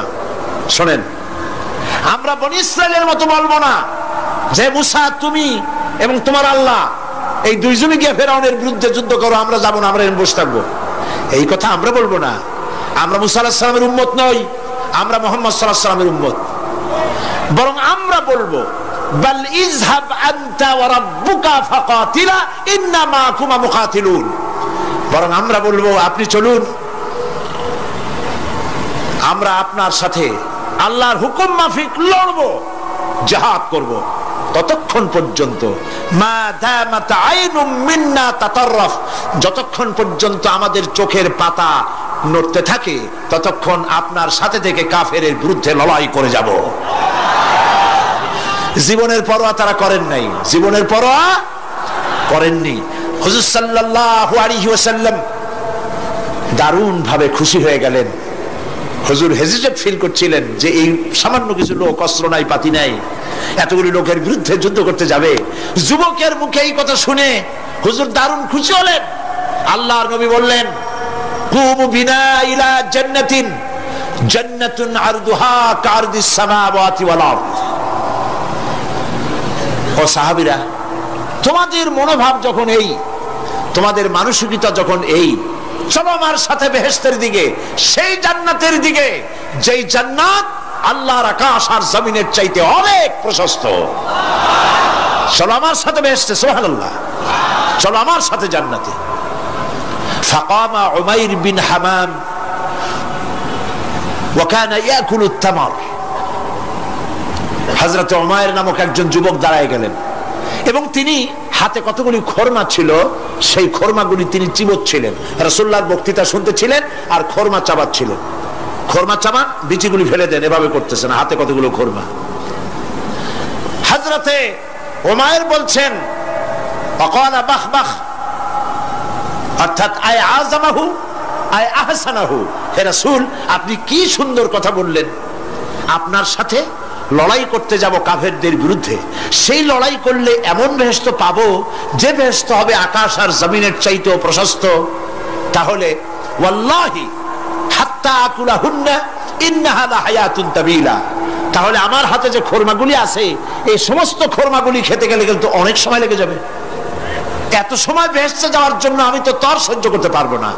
ফারামাবিহিন্না, হাতের সব খোরমা ভালাই দিলেন, যুদ্ধে ঝাঁপায় পড়লেন। অনেকক্ষণ কাফেরদের বিরুদ্ধে লড়াই করে হযরত উমাইর শাহাদাত বরণ করলেন। রাসূলুল্লাহ তার লাশের কাছে গিয়ে আঙ্গুল দিয়ে ইশারা করে বললেন, ইন্নাকা মিন আহলিহা। উমাইর, তুমি যেই বেহেশতে যাওয়ার জন্য খোরমাগুলি খাওয়ার সময় পাচ্ছিলে না, তাড়াতাড়ি করে খোরমাগুলি হাত দিয়ে ফেলে দিয়েছিলে, আমি আল্লাহর রাসূল আমি সাক্ষী দিচ্ছি অবশ্যই আল্লাহর সেই জান্নাত তোমার জন্য অবধারিত। মুমিন ব্যক্তি সে কখনো মৃত্যুর ভয়ে উদ্দেশ্য হাসিল থেকে চুপ করে বসে থাকে না। সে ভয় করে কেবলমাত্র কাকে? সে মৃত্যুর ভয়, মৃত্যু হবেই এবং আমার জন্যে বিশ্বাস রাখতে হবে। আমার জন্যে যদি কোনো বুলেট এর উপরে আমার নাম লেখা থাকে, পৃথিবীর সমস্ত মানুষ আমাকে পাহারা দিয়ে সেই বুলেট থেকে আমাকে রক্ষা করতে পারবে না। আর যদি কোনো বুলেটে আমার নাম লেখা না থাকে, সারা পৃথিবীর সমস্ত মানুষ বৃষ্টির মতো গুলি বর্ষণ করলেও একটি গুলিও আমাকে বিদ্ধ করতে পারবে না। এটার নাম হলো ঈমান। এটার নাম কি? এই ঈমান পেলাম কোথায়? কোথায় পেলাম? কোরআন শরীফে। কোথায় পেয়েছি? আল্লাহ রাব্বুল আলামিন বলেন, ওয়ামা হুম বিদরিনা বিহি মিন আহাদিন ইল্লা বিইজনিল্লাহ। একথা সুস্পষ্ট, আল্লাহর অনুমতি ব্যতিরেকে বান্দার কোনো ক্ষতি সাধন কেউ করতে পারে না। জোরে বলেন সুবহানাল্লাহ। কেউ কারো কোনো ক্ষতি করতে পারবে না। যেটা ক্ষতি যদি কিছু থাকে কিসমতে, ওটা তো মুকদ্দার ছিল, তকদির ছিল, সেটাই হবে, এর বাইরে কিছুই হবে না। সুতরাং মুমিন ব্যক্তি সে সাহসী হবে, সে কখনো চিন্তা করবে না মৃত্যুর ভয়ের। উদ্দেশ্য হাসিলের জন্য হয় শরীরের পতন, না হয় মন্ত্রের সাধন, ডু অর ডাই, সে আল্লাহর জন্য তার জীবন দিতে প্রস্তুত থাকবে। কারণ আল্লাহ রাব্বুল আলামিন বলেছেন, ইন্নাল্লাহা আশতারা মিনাল মুমিনিনা আনফুসাহুম ওয়া আমওয়ালাহুম বিআন্না লাহুমুল জান্নাহ। আল্লাহ পাক বলেন, আমি আমার মুমিনের জান আর মালকে আমি খরিদ করে নিয়েছি, বিনিময়ে আমার বান্দাকে আমার জান্নাত দান করে দিয়েছি। জোরে কোন সুবহানাল্লাহ। মুমিনের জান আর মালকে নিয়েছেন, বিনিময় কি দেবেন? জান্নাত দান করে দিবেন। এটা হলো মুমিনদের আল্লাহর প্রতি ঈমান আনার জন্য 3 নম্বরের কোয়ালিটি। 4th নম্বরে আল্লাহর উপর ঈমান আনলে 4 নম্বরের যে ফায়দাটা, সে ফায়দা হচ্ছে আশাবাদ এবং মানসিক প্রশান্তি। আল্লাহর প্রতি একটা নির্ভরতা এবং আশার সৃষ্টি হয়ে যায়, সে কখনো নিরাশ হয় না। কারণ একটা মানুষ পাপ করলো, চুরি করেছে, ডাকাতি করেছে, জেনা করেছে, হত্যা করেছে, শয়তানি করেছে, বদমাশি করেছে, সব করেছে, এখন শয়তান তাকে ওয়াসওয়াসা দিতে পারে। সেই জন্য আল্লাহ রাব্বুল আলামিন বলেছেন, লা তাকনাতু মির রাহমাতিল্লাহ, বান্দারে আমার রহমত থেকে নিরাশ হয়ে যেও না। আল্লাহর রহমত, বান্দা তোমার গুনাহ কতটুকু? তোমার গুনাহ যদি হয় পাহাড় সমান, আমার রহমত আকাশ সমান। তোমার গুনাহ যদি হয়ে যায় আকাশ সমান, তাহলে আমার রহমত তো আমার আরশে আজিমকে ছাড়াই গেছে। সুবহানাল্লাহ, সুবহানাল্লাহ বলুন। সুতরাং মুমিন বান্দার এই আশা থাকে। গুনাহ মানুষে করেই, গুনাহ করা স্বাভাবিক। আল্লাহ পাক বলেছেন, যে ব্যক্তি গুনাহ করে আর এরপরে আমার কাছে মাফ চায়, আমি তাকে ক্ষমা করে দেই, মাফ করে দিই। সুবহানাল্লাহ। সুতরাং ঈমানদার লোকদের আশা হয়, দুরারোগ্য ব্যাধি তাকে ধরেছে, সে হতাশ হবে না, মরে যাওয়ার জন্য প্রতীক্ষায় সে সময় গুনবে না, বরং তার মনের মধ্যে আশার সঞ্চার হবে, আমার রোগ আল্লাহ ভালো করে দিতে পারেন। পারেন না? আমাদের জাতির পিতা কি নাম কি? হযরত ইব্রাহিম আলাইহিস সালাম। কোরআন শরীফের ভিতরে তার কথা আল্লাহ পাক কোট করে দিয়েছেন। আমাদের জাতির পিতা হযরত ইব্রাহিম আলাইহিস সালাম বলেছেন, আল্লাযী খালাকানি ফাহুয়া ইয়াহদিন। আল্লাহ তিনি আমাকে সৃষ্টি করেছেন, তিনি আমাকে রাস্তা দেখান। ওয়াল্লাযী হুয়া ইউতঈমুনি ওয়া ইয়াসকিন। আর আমি যখন ক্ষুধার্ত হই তিনি আমাকে খাওয়ান, যখন তৃষ্ণার্ত হই তিনি আমাকে পান করান। ওয়া ইযা মারিতু ফাহুয়া ইয়াশফিন। আর যখন আমি অসুস্থ হই, রোগাক্রান্ত হই, আল্লাহ রাব্বুল আলামিন তখন আমাকে রোগ মুক্ত করে দেন। সুবহানাল্লাহ। আমার অসুখ হলে কে রোগ মুক্ত করেন? সুতরাং দীর্ঘস্থায়ী কোন রোগ হয়েছে, মুমিন হতাশ হবে না, মুমিন হতাশ হবে না। হতাশ হয় কেবলমাত্র কাফের। হতাশ হয় কে? মুমিন কখনো হতাশ হয় না। হতাশ হয় ঈমানের পরিপন্থী কাজ। আল্লাহ পাক বলেছেন, লা তাকনাতু মির রাহমাতিল্লাহ, আমার রহমত থেকে মায়ুস হয়ো না। দেখেন হযরত আইয়ুব আলাইহিস সালাম কত বড় রোগ হয়েছে, শরীর পোকায় ধরেছে, জর্জরিত হয়েছে, দুর্গন্ধ হয়েছে, গ্রামের লোকেরা তাকে বের করে দিয়েছে, স্ত্রী পুত্র পরিজন সব চলে গিয়েছে। এমনকি জিহ্বায় যখন পোকা ধরল, হযরত আইয়ুব আলাইহিস সালাম আল্লাহ রাব্বুল আলামিনের দরবারে ফরিয়াদ করলেন, আন্নী মাসসানিয়াদ-দুররু ওয়া আনতা আরহামুর রাহিমিন। আয় আল্লাহ, আমি অসুস্থ হয়ে পড়েছি, আমি রোগাক্রান্ত হয়েছি, আর তোমার নাম রহমান রহিম, তুমি আমাকে রোগ মুক্ত করো। হযরত আইয়ুব আলাইহিস সালাম আল্লাহর দরবারে ফরিয়াদ করলেন, রব্বুল আলামিন সারা শরীরে পোকায় জর্জরিত হয়ে গেছে, এখন আমার জিহ্বায় পোকা ধরেছে, মাবুদ গো আমি তোমার কাছে ফরিয়াদ করি, আমার জিহ্বায় পোকা দিও না, কারণ জিহ্বাটাও যদি নষ্ট হয়ে যায় তাহলে তোমার মতো আল্লাহর জিকির আমি কি দিয়া করব। হযরত আইয়ুব আলাইহিস সালাম আল্লাহ পাকের কাছে যখন এ ধরনের ফরিয়াদ জানালেন, রব্বুল আলামিন তাকে তার রোগ মুক্ত করে দিলেন, তার স্ত্রী পুত্র সব আল্লাহ রব্বুল আলামিন ফিরাইয়া দিলেন। সুবহানাল্লাহ। সুতরাং মুমিন ব্যক্তি, কোরআন শরীফে সব আছে, কোরআনের মতো শ্রেষ্ঠ ওয়াজের কিতাব পৃথিবীতে আর শুধু বোঝার দরকার। বিপদে যত বড় বিপদ আসুক, কোন বিপদে মুমিন ধৈর্য হারাবে না।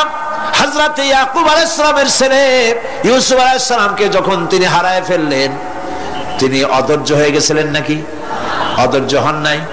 কারণ আমি আমার বক্তৃতার সূচনায় বলেছি, আমরা কল্যাণ বুঝি না, অকল্যাণও বুঝি না।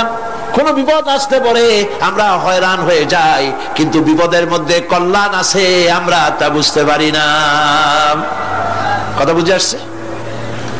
হযরত ইউসুফ আলাইহিস সালামকে কুয়ার ভিতরে ফেলে দেওয়া হলো। 11 ভাই মনে করেছে কুয়ার ভিতরে ফেলে দিয়া ইউসুফ আলাইহিস সালামকে মেরে ফেললাম, কিন্তু তারা বোঝে নাই আসল কামটা কি হয়েছে। এটা তো কুয়া নয়, এটা একটা টানেল, এটা একটা সুড়ঙ্গ। একদিকে কেনান হলো তার এক মুখ, ওই সুড়ঙ্গের এক মুখ হলো কেনানের। কেনান ইউসুফ আলাইহিস সালামকে ফেলে দেওয়া হলো কুয়ার ভিতরে মারার জন্যে, কিন্তু আল্লাহ পাকের ইচ্ছা ইউসুফ আলাইহিস সালাম মরবে না।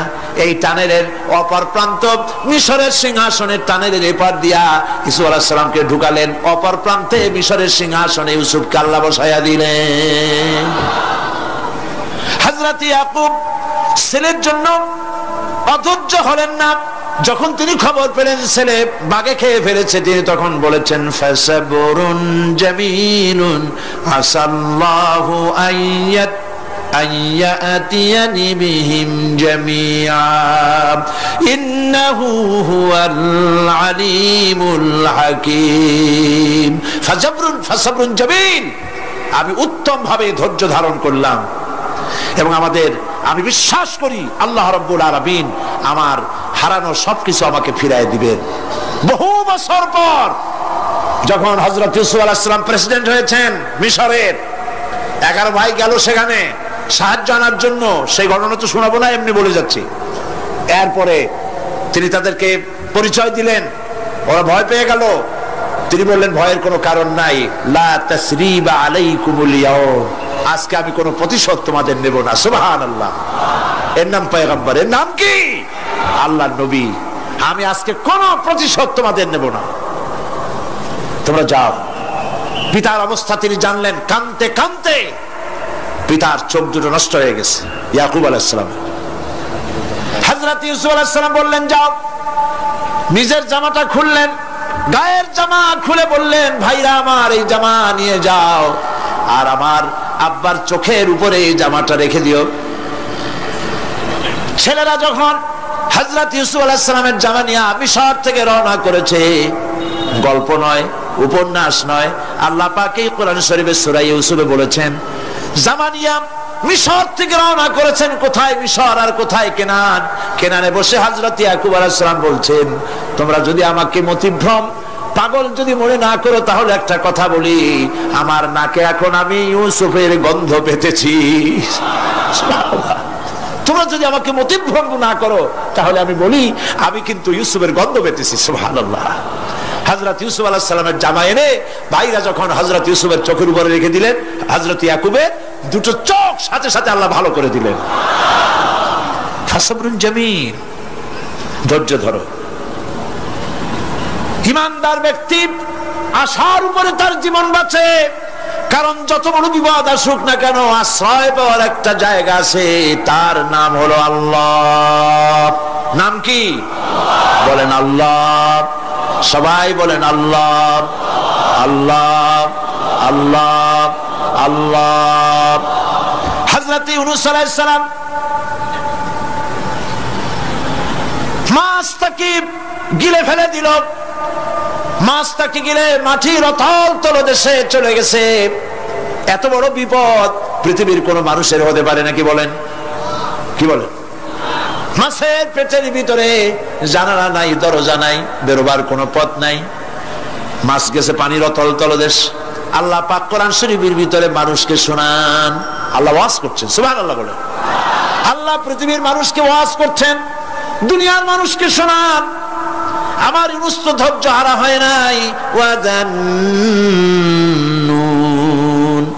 ইয যাহাবা মুগাদিবান ফাযান্না আন লান নাকদিরা আলাইহি فنادى في الظلمات أن لا إله إلا أنت سبحانك إني كنت من الظالمين فنادى في الظلمات জমায়ে কাসির ত্রিবিধ অন্ধকারের ভেতর থেকে হযরত ইউনূস আলাইহিস সালাম চিৎকার মারলেন। মাছের পেটের অন্ধকার, পানির অন্ধকার, রাতের অন্ধকার, ত্রিবিধ অন্ধকারের ভেতর দিয়ে মাছের পেটের মধ্য দিয়ে ইউনূস আলাইহিস সালাম চিৎকার মারলেন। অধৈর্য হন নাই, হার্ট ফেল করেন নাই। তিনি বলছেন, পড়েন আমার সাথে, লা ইলাহা ইল্লা আনতা সুবহানাকা ইন্নী কুনতু মিনাজ জালিমিন। তুমি ছাড়া কোনো ইলাহ নাই, কোনো উপাস্য নাই, মাবুদ নাই।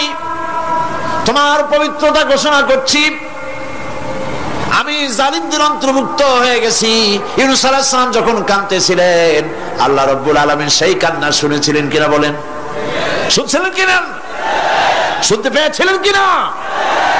পানির ভিতরে কেউ শোনে নাই, মাছের পেটের ভিতরে ইউনূস আলাইহিস সালাম কিভাবে চিৎকার করছেন, মাছের পেটের ভিতরের আওয়াজ পানির ভিতরে কেউ শোনে নাই, জমিনের কেউ শোনে নাই, অন্তরিক্ষে কেউ শোনে নাই, সাত আকাশের ভিতরে কেউ শোনে নাই, কিন্তু আরশে আজিমের মালিক আল্লাহ রব্বুল আলামিন শুনতে পেয়েছেন। সঙ্গে সঙ্গে রব্বুল আলামিন জবাব দিলেন, ফাস্তাজাবনা লাহু ওয়া নাজ্জাইনাহু মিনাল গাম্মি ওয়া কাযালিকা নুনজিল মুমিনিন। পড়েন, ফাস্তাজাবনা লাহু ওয়া নাজ্জাইনাহু মিনাল গাম্মি ওয়া কাযালিকা নুনজিল মুমিনিন। আমি ইউনূসের ডাকের জবাব দিলাম। কে বলতেছেন? বড় করে বলেন, কে বলছেন? আল্লাহ। সুবহানাল্লাহ। আপনারা কি ভয় পাইছেন? ভয় পেয়েছো মুসলমান? আল্লাহ রাব্বুল আলামিন বলেন, আমি আমার ইউনূসের ডাকের জবাব দিলাম। শুধু জবাব দেই নাই, আমি ইউনূসকে তার মাছের পেটের ভিতর থেকে বাঁচাই দিলাম। মাছের পেটের মধ্যে বেদনা শুরু হয়ে গেল, এমন বেদনা হয়েছে মাছ এখন বমি না করে পারে না। কথা বুঝতে পেরেছে? মাছ এখন বমি না করে পারে না, পানির উপরে মাছ ভেসে উঠল। আল্লাহ কোরআন শরীফের ভিতরে বলছেন মাছ সাতরায়া কিনারায় চলে গেল, ইউনূস আলাইহিস সালামকে বমি করে ফেলে দিল। ইউনূস আলাইহিস সালাম বেঁচে গেলেন। আল্লাহ পাক বলেন শুধু ইউনূসকে বাঁচাইলাম না, বরং আমি সকলের জন্য আশার বাণী শোনাই, শোনো মুমিনেরা, ওয়া কাযালিকা নুজিল মুমিনিন। মুমিন বান্দা যারা, যত বড় বিপদ আসুক আমারে ডাকো, আমি বিপদ দিয়ে বাঁচাই দেব। সুবহানাল্লাহ, বিপদ থেকে আমি বাঁচাই দেব। আল্লাহ পাক বলেছেন ফাইন্না মাআল উসরি ইউসরান, ইন্না মাআল উসরি ইউসরা। জেনে রাখো দুঃখ এবং কষ্টের পরে রয়েছে সুযোগ সুবিধা, আর অসচ্ছলতার সাথে রয়েছে উদার সচ্ছলতা। যত বড় বিপদ আসছে এই বিপদের পরে আল্লাহ পাক তার গোলামদের উপরে রহমত নাজিল করবেন ইনশাআল্লাহ। সুতরাং ঈমানদার লোকেরা, তাদেরকে আল্লাহ পাক বলছেন কোনো ভয় নাই, কোনো চিন্তা নাই, যত বড় বিপদে পড়ো আমারে ডাকো, আমি ডাকের সাড়া দিয়ে দেব। সবাই আল্লাহরে ডাকেন, সুবহানাল্লাহ ওয়ালহামদুলিল্লাহ লা ইলাহা ইল্লাল্লাহ। জোরে পড়েন সুবহানাল্লাহ ওয়ালহামদুলিল্লাহ লা ইলাহা ইল্লাল্লাহ, সুবহানাল্লাহ ওয়ালহামদুলিল্লাহ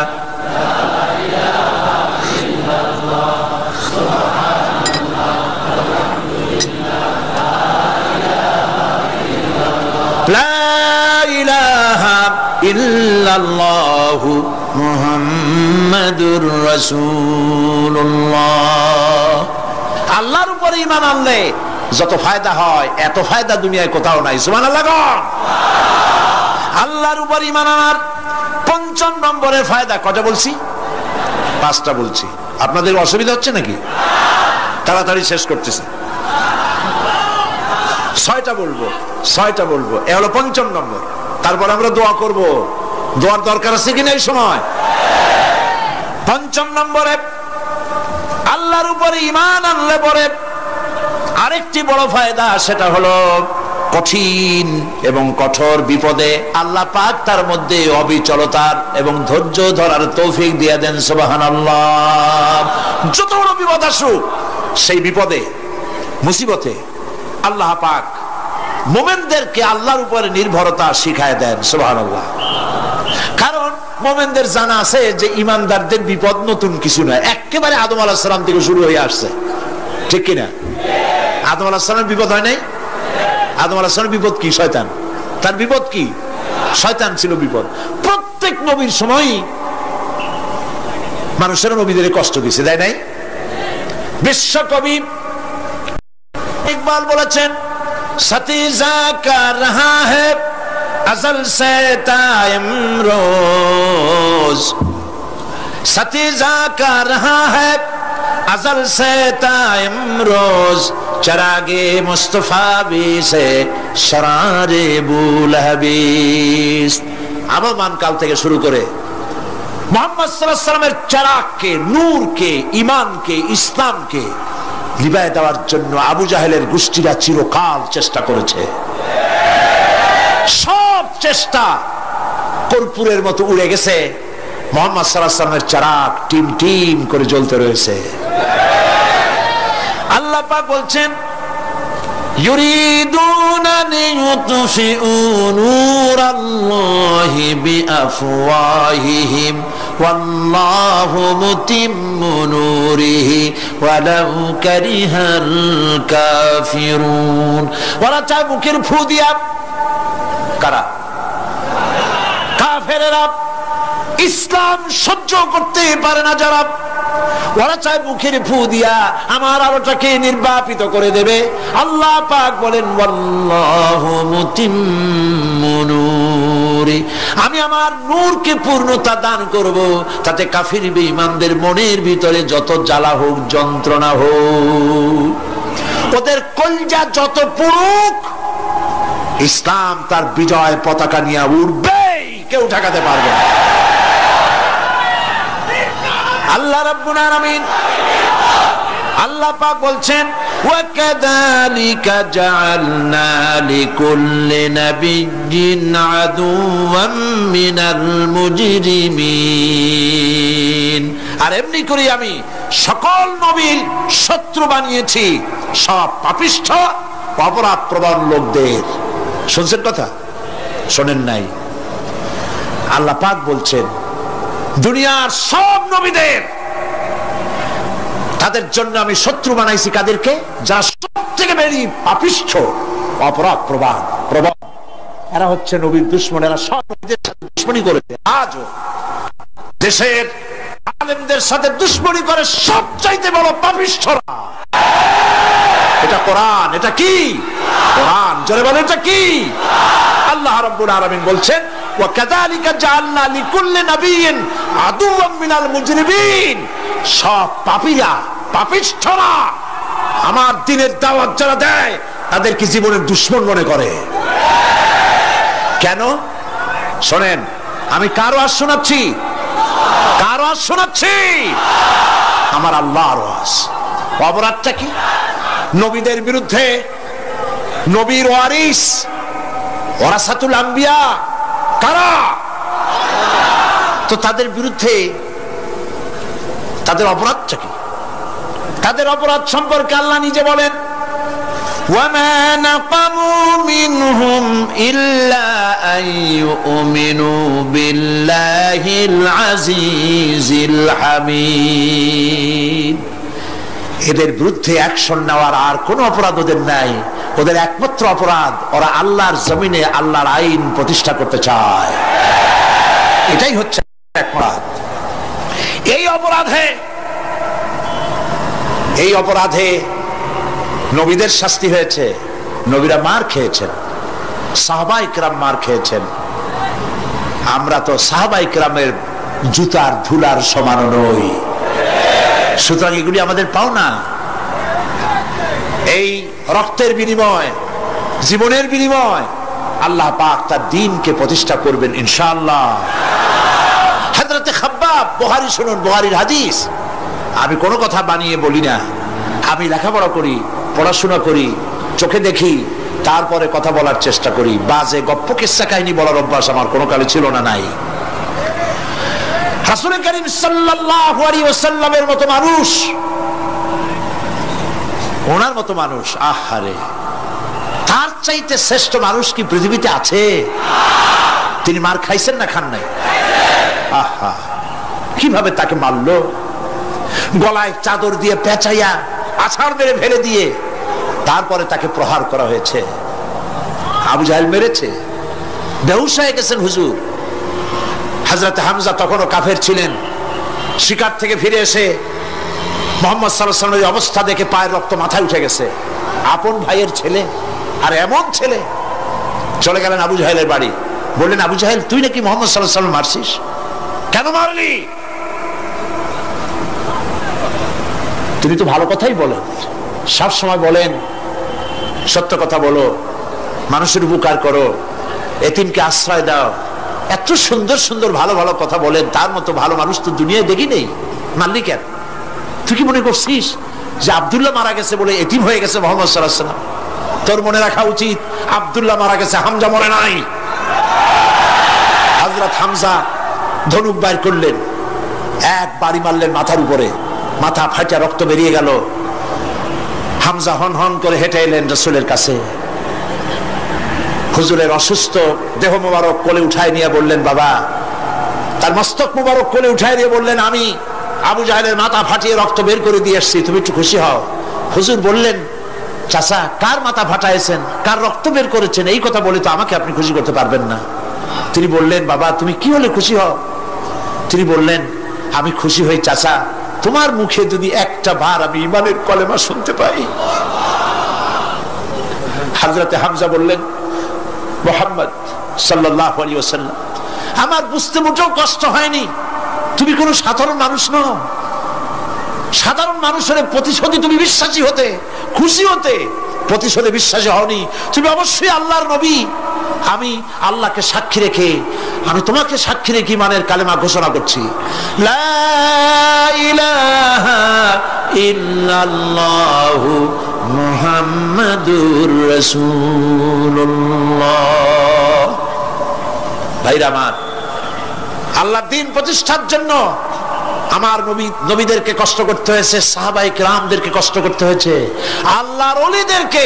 ইমাম আবু হানিফা রাহমাতুল্লাহ আলাইহিকে 8 বছর জেলের মধ্যে রাখা হয়েছিল। ইমাম আহমদ বিন হাম্বলকে চাবুক মেরে মেরে গায়ের গোশত আর চামড়া তুলে ফেলে দেওয়া হয়েছিল। তারপরেও তারা বাতিলের সামনে মাথা নত করে নাই। এর নাম হচ্ছে ইসলাম। এর নাম কি? বুখারীর হাদিস, হযরত খাব্বাব বিন আরিত রাদিয়াল্লাহু তাআলা আনহু।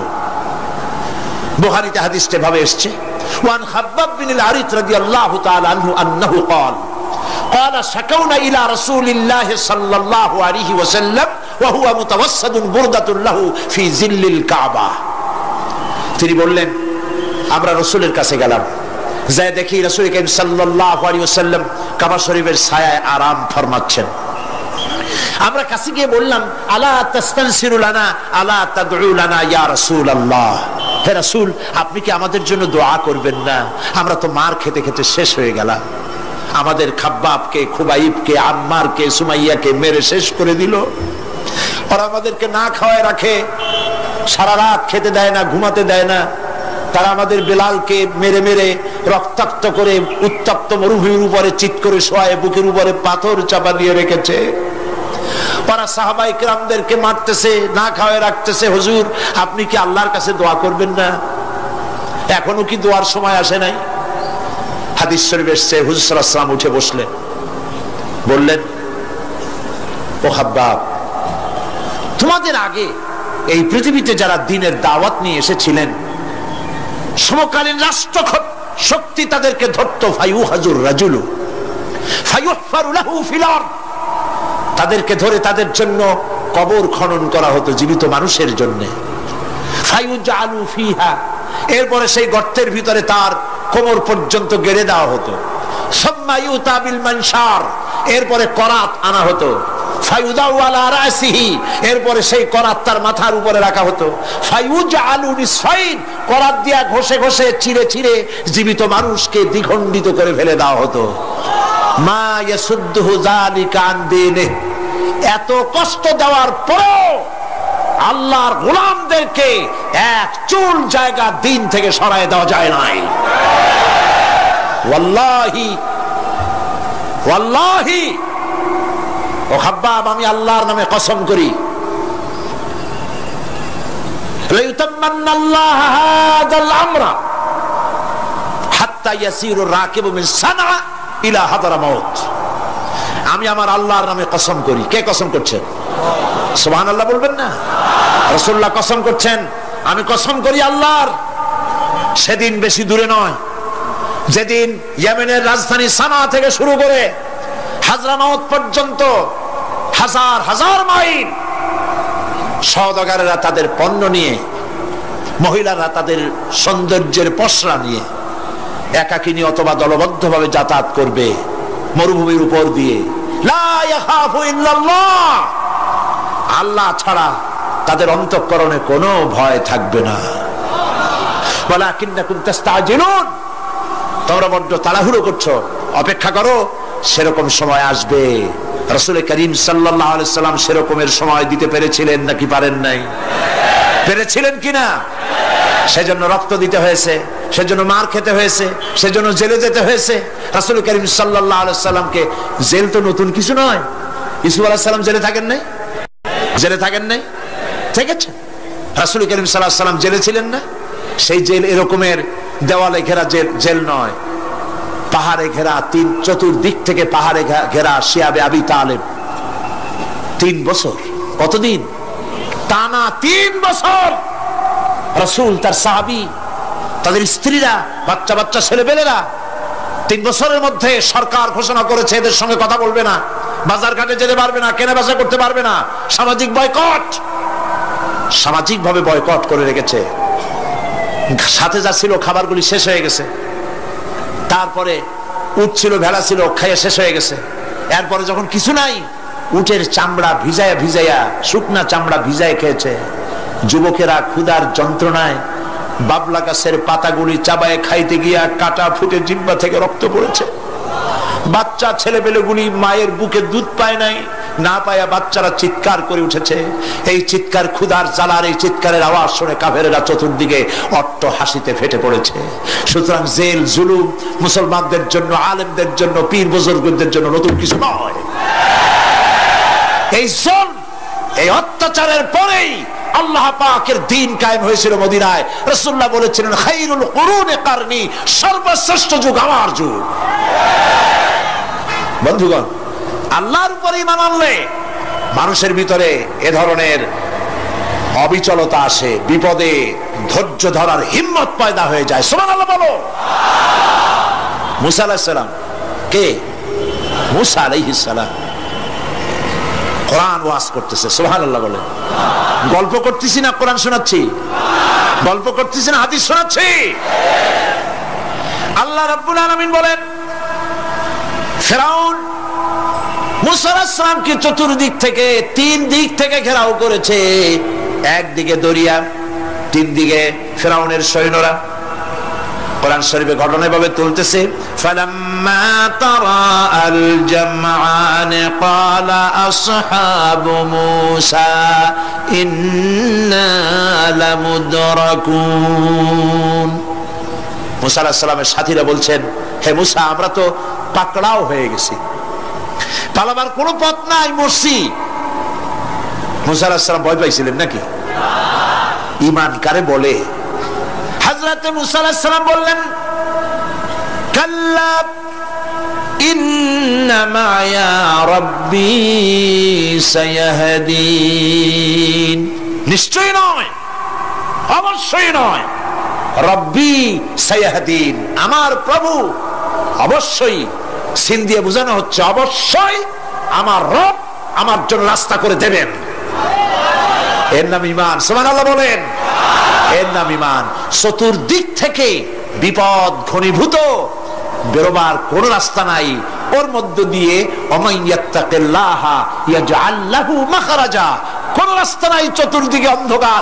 এরপরে যদি বান্দা আমার উপরে ভয় করে, আমাকে ভালোবাসে, আমাকে ভয় করে, সবর ইখতিয়ার করে, অন্ধকারের ভেতর থেকে, নিশ্ছিদ্র অন্ধকারের ভেতর দিয়ে আলোর রশ্মি বের করে মুমিনদের যাওয়ার জন্য রাস্তা করে দেব। মুসা আলাইহিস সালাম বললেন, ভয় পাইও না, আল্লাহ আমাদের পথ তৈরি করে দিবেন। আল্লাহ রাব্বুল আলামিন হযরত মুসা আলাইহিস সালামকে বললেন, হাতের লাঠি দিয়া দরিয়ার উপরে আঘাত করো। মুসা আলাইহিস সালাম আঘাত করলেন। রাস্তা দরকার ছিল একটার। মুসা আলাইহিস সালামের এক আঘাতে রব্বুল আলামিন দরিয়ার ভিতরে মুসা আলাইহিস সালাম এবং তার সাথী সঙ্গীদের পারাপারের জন্য 12টা রাস্তা পয়দা করে দিলেন। গল্প না কোরআন। রাস্তা তৈরি হয়ে গেল 12টা, সব পার হয়ে গেল। ফিরআউন তার দলবল নিয়ে আসছে। আল্লাহ রাব্বুল আলামিন বলেন, وأنجينا موسى ومن معه أجمعين ثم أغرقنا الآخرين। মুসা আলাইহিস সালামকে পার করলাম, পিছনে যারা আসতেছিল, কারা আসতেছিল? ফিরআউন। ফিরআউন আসছে তার দলবল নিয়ে। আসে রাস্তা দেখা মনে করছে ওর বাজানের তৈরি করে রাস্তা, দলবল নিয়ে নামছে। দরিয়ার মাঝখানে এলো, আল্লাহ পাক অর্ডার করলেন কুল, ব্যাস রাস্তা বন্ধ হয়ে গেল। রাস্তা কি হয়ে গেল? শুরু হয়ে গেল চুবনি। পানির ভিতরে চুবনি খাচ্ছে, নিচে যায়, উপরে ওঠে। পানি খাইতে খাইতে প্যাক পোটকা মাছের মতো এরকম মোটা হয়ে গেছে। ডুবে ডুবে সব মরছে। এখন ফেরাউন একা, কেউ নাই। ফেরাউন একা। ফেরাউন পানির ভিতরে চুবনি খেতে খেতে তুমানের ভিতর থেকে নাক একটু জাগায় আর বলে, আমানতু আন্নাহু লা ইলাহা ইল্লাল্লাযী আমানাত বিহি বানু ইসরাঈল। ও আল্লাহ, তুমি ছাড়া কোনো ইলাহ নাই। আমি ঈমান আনলাম ওই আল্লাহর উপরে, বনি ইসরাইল ঈমান আনছে যার উপরে, কাজী বনি ইসরাইলদের পার করে দিয়েছো, আমারও পার করো, আল্লাহ তুমি রক্ষা করো, আমি তো মুসলমান। ওয়া আনা মিনাল মুসলিমিন, আমি তো মুসলমান, কলেমা পড়লাম, তারপরও চুবাও কেন? আল্লাহ রাব্বুল আলামিন বলেন আল আন, এখন ওয়াকাদ আসাইতা ক্বাবলু ওয়া কুনতা মিনাল মুফসিদিন, এখন ঈমান আনতেছো, আর এর পূর্বে আমার দিন যারা জমিনে প্রতিষ্ঠিত করতে চেয়েছে তাদেরকে জেল দিয়েছো, জুলুম করেছো, অত্যাচার করেছো, আজ তোমাকে ছাড়বো না। তোমাকে শুধু মারবই না, আলিয়াউমা নুনাজ্জিকা বিবাদানিক, আলিয়াউমা নুনাজ্জিকা বিবাদানিক, আমি তোরে শুধু মারবই না। কে বলতেছেন? জোরে বলেন, কে বলতেছেন? আমি তোরে শুধু মারবই না, আলিয়াউমা নুনাজ্জিকা বিবাদানিক, আমি তোর শরীরটারে বাঁচায় দেব, তোর শরীর পানিতে পচবে না, পোকায় খাবে না, মাটিতে পচাবে না, তোরে আমি শুটকি বানায় রাখবো কিয়ামত পর্যন্ত। দুনিয়ায় যত ফেরাউন আর ফেরাউনের বাচ্চারা আসে, তোরে দেখে যেন তারা ইতিহাস স্মরণ করে।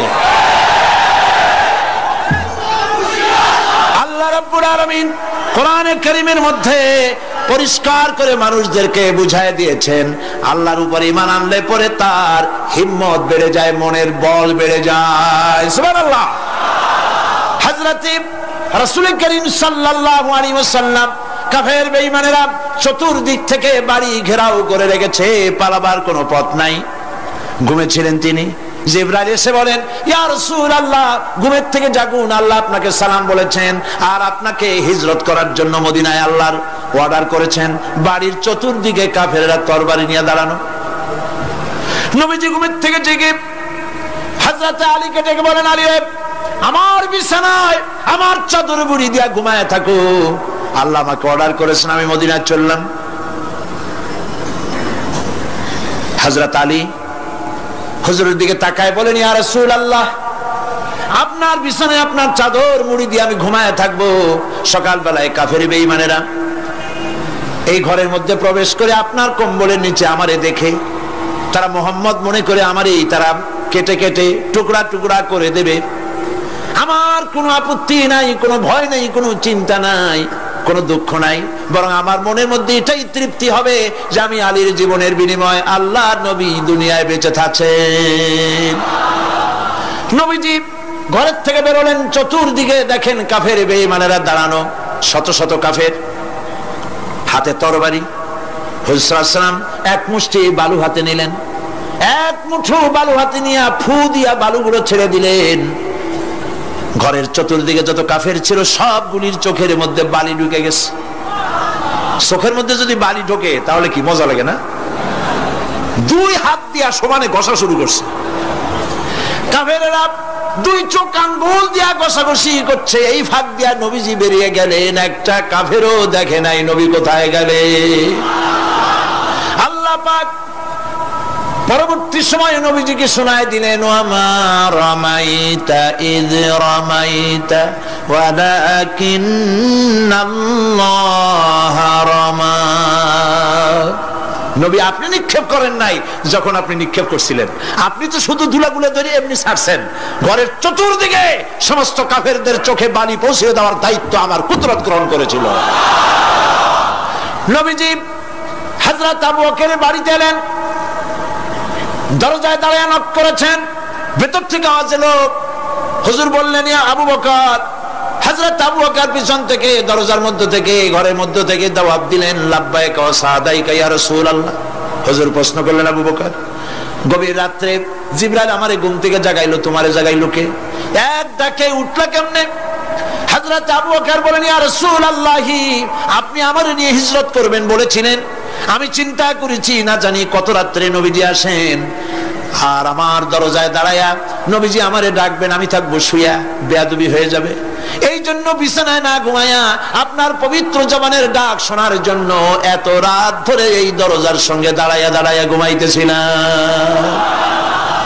নবীজি হযরত আবু বকর রাদিয়াল্লাহু তাআলা আনহুকে সঙ্গে করে নিয়া মদিনার পথ পরিহার করে মেসফালার মধ্য দিয়ে যারা হজে গেছেন দেখে আসছেন, মেসফালা জাবালে কেদোয়া, মেসফালার উপর দিয়া জাবালে কেদোয়ার উপর দিয়া আরো একটা পাহাড় পাড়ি দিয়া জাবালে সুরে চলে গেলেন। সন্ধ্যা হয়ে গেল, ফজর হয়ে কি বলেন ফজরের রক্ত হয়ে গেল। হযরত আবু বকর বলেন, ইয়া রাসূলুল্লাহ, পালাবার উপায় নাই, ধরা পড়ে যাব, তাড়াতাড়ি চলেন গুহার মধ্যে ঢুকি। তবে পাহাড়ে গুহা, সাপ থাকতে পারে, বিচ্ছু থাকতে পারে, আমি আগে ঢুকি, কোনো বিপদ হয় আমার উপরে হয়ে যাক, আল্লাহর নবী সুস্থ থাকুন। হযরত আবু বকর কি মহব্বত, নিজের জীবনের চাইতে রাসূলের মহব্বত বেশি, সুবহানাল্লাহ। এই জন্য নবীজি বলেছেন, ও আমার সাহাবীরা, तमाम পৃথিবীর সমস্ত মুমিনের ঈমান যদি এক পাল্লায় রাখা হয় আর একা আবু বকরের ঈমানটা যদি আর এক পাল্লায় রাখা হয়, তোমরা দেখতে পাবে तमाम পৃথিবীর মুমিনের ঈমানের তুলনায় এক আবু বকরের ঈমানের পাল্লাটা ভারী হয়ে গেছে। হযরত আবু বকর গুহা সাফ করে হুজুরকে ডাকলেন, হুজুর ভিতরে ঢুকলেন, বলেন, আবু বকর, সারা রাতের একটা বিরাট অংশ হাঁটছি, পাহাড় বেয়েছি, কষ্ট হয়েছে, তুমি একটু বসো, তোমার উরুর উপরে মাথা রেখে আমি একটু ঘুমায় যাই। হুজুর ঘুমায় গেলেন। হযরত আবু বকর লক্ষ্য করলেন গুহার গায়ে অনেকগুলি ছিদ্র, এই ছিদ্র দিয়ে বড় বড় সাপ বেরোতে পারে, বিচ্ছু বেরোতে পারে, পাহাড়ে কি বেরোয় ভয় পেলেন তিনি জামা ছিঁড়ে ছিঁড়ে, চাদর ছিঁড়ে ছিঁড়ে গর্তগুলি বন্ধ করতে লাগলেন। কয়েকটা গর্ত বন্ধ করা গেল না, কাপড় শেষ। এবার তিনি নিজের পা দিয়া গর্ত বন্ধ করে বসে আছেন। বিষধর এক সাপ বহু চেষ্টা করেছে বেরোবার, কোন পথ না পেয়ে ছিদ্র পথে বেরিয়ে এসে হযরত আবু বকরের পায়ের উপরে দংশন করেছে। হযরত আবু বকর বিষের যন্ত্রণায় চোখ দিয়ে পানি পড়ছে, চোখের পানি দেখে রাসূলুল্লাহ ঘুম ভেঙে গেল। ঘুম ভেঙে হুজুর দেখেন হযরত আবু বকরের চোখে পানি। হযরত রাসূল জিজ্ঞেস করেন, আবু বকর কাঁদো কেন? বাড়ির কথা মনে পড়লো নাকি? বউ বাচ্চার কথা মনে পড়লো নাকি? কাঁদো কেন? হযরত আবু বকর বলেন, ইয়া রাসূলুল্লাহ, যেই দিন কালেমা পড়ে ঈমান এনেছি সেদিন থেকে আমার জীবন, আমার স্ত্রী পুত্র পরিজনের চাইতে, আমার জীবনের চাইতে আপনাকে বেশি ভালোবাসি। হুজুর বলেন, কাঁদো কেন? হযরত আবু বকর সাপের দংশনের কথা বললেন, যন্ত্রণায় কাঁদতেছি। হুজুর মুখ থেকে একটুখানি থুতু মোবারক বার করে দংশিত জায়গায় লাগাই দিলেন, যন্ত্রণা বন্ধ হয়ে গেল। হযরত রাসূল বলেন, আবু বকর, যখনই দংশন করেছিল আমার উঠাও নাই কেন? তোমারটা তো কষ্ট করা লাগতো না। হযরত আবু বকর বলেন, ইয়া রাসূলুল্লাহ, সাপের বিষের দংশনের যন্ত্রণায় কষ্ট করেছি, আমার কলিজাটা যদি জ্বলে পুড়ে জর্জরিত হয়ে যেত, রাসূলুল্লাহ আরাম ফরমাচ্ছিলেন, আমি সেই আরামে বিঘ্ন ঘটাতে পারতাম না। ইত্তাবসারে কাফির বেঈমানেরা খুঁজতে খুঁজতে, বুখারী শরীফের হাদিসে এসেছে, ওই গুহার কাছে এসে গেছে। এখন কেউ বলে একজন বলে এরই মধ্যে আছে, আর একজন বলে নাই। একজন বলে যদি থাকতো তাহলে উপরে মাকড়াসার জাল কেমনে, কবুতরের ডিম পাড়িয়ে সেখানে বসে আছে কেমনে? একজন বলে আছে, আর একজন বলে নাই। হযরত আবু বকর বলেন, হুজুর ভয় পেয়ে গেছি, আমরা তো ধরা পড়ে যাব। হযরত আবু বকর রীতিমতো ভয়তে কেঁদে ফেলে দিলেন। আল্লাহর নবী হযরত আবু বকরকে এই বিরাট বিপদের মধ্যে, এমন গুহা, বসলে পরে মাথা দেখা যায়, শুয়ে হাঁটু উঁচু করলে হাঁটু দেখা যায়, স্বল্প পরিসর, অগভীর ছোট্ট গুহা, আমরা ধরা পড়ে গেছি, উপায় নাই। আল্লাহর নবী হযরত আবু বকরকে কি বলে সান্ত্বনা দিয়েছিলেন, কোরআন শরীফে আল্লাহ পাক তা উঠায় দিয়েছেন, ইযহুমা ফিল গার ইয ইয়াকুলু লিসাহিবিহি লা তাহজান ইন্নাল্লাহা মা'না। ও আমার সাথী, ভয় পেও না, আমরা মাইনরিটি নই, আমরাই মেজরিটি, কারণ আল্লাহ রাব্বুল আলামিন আমাদের সাথে আছেন। রব্বানা তাকাব্বাল মিন্না ইন্নাকা আনতাস সামিউল আলিম ওয়া তুব আলাইনা ইন্নাকা আনতাত তাওয়াবুর রহিম। সুবহান রাব্বিকা রাব্বিল ইজ্জাতি আম্মা ইয়াসিফুন ওয়া সালামুন আলাল মুরসালিন ওয়ালহামদুলিল্লাহি রাব্বিল আলামিন। ওয়াজআল আখিরা কালিমাতিনা ইনদাল মাউত লা ইলাহা ইল্লাল্লাহু মুহাম্মাদুর রাসূলুল্লাহ। আসসালামু আলাইকুম ওয়া রাহমাতুল্লাহ।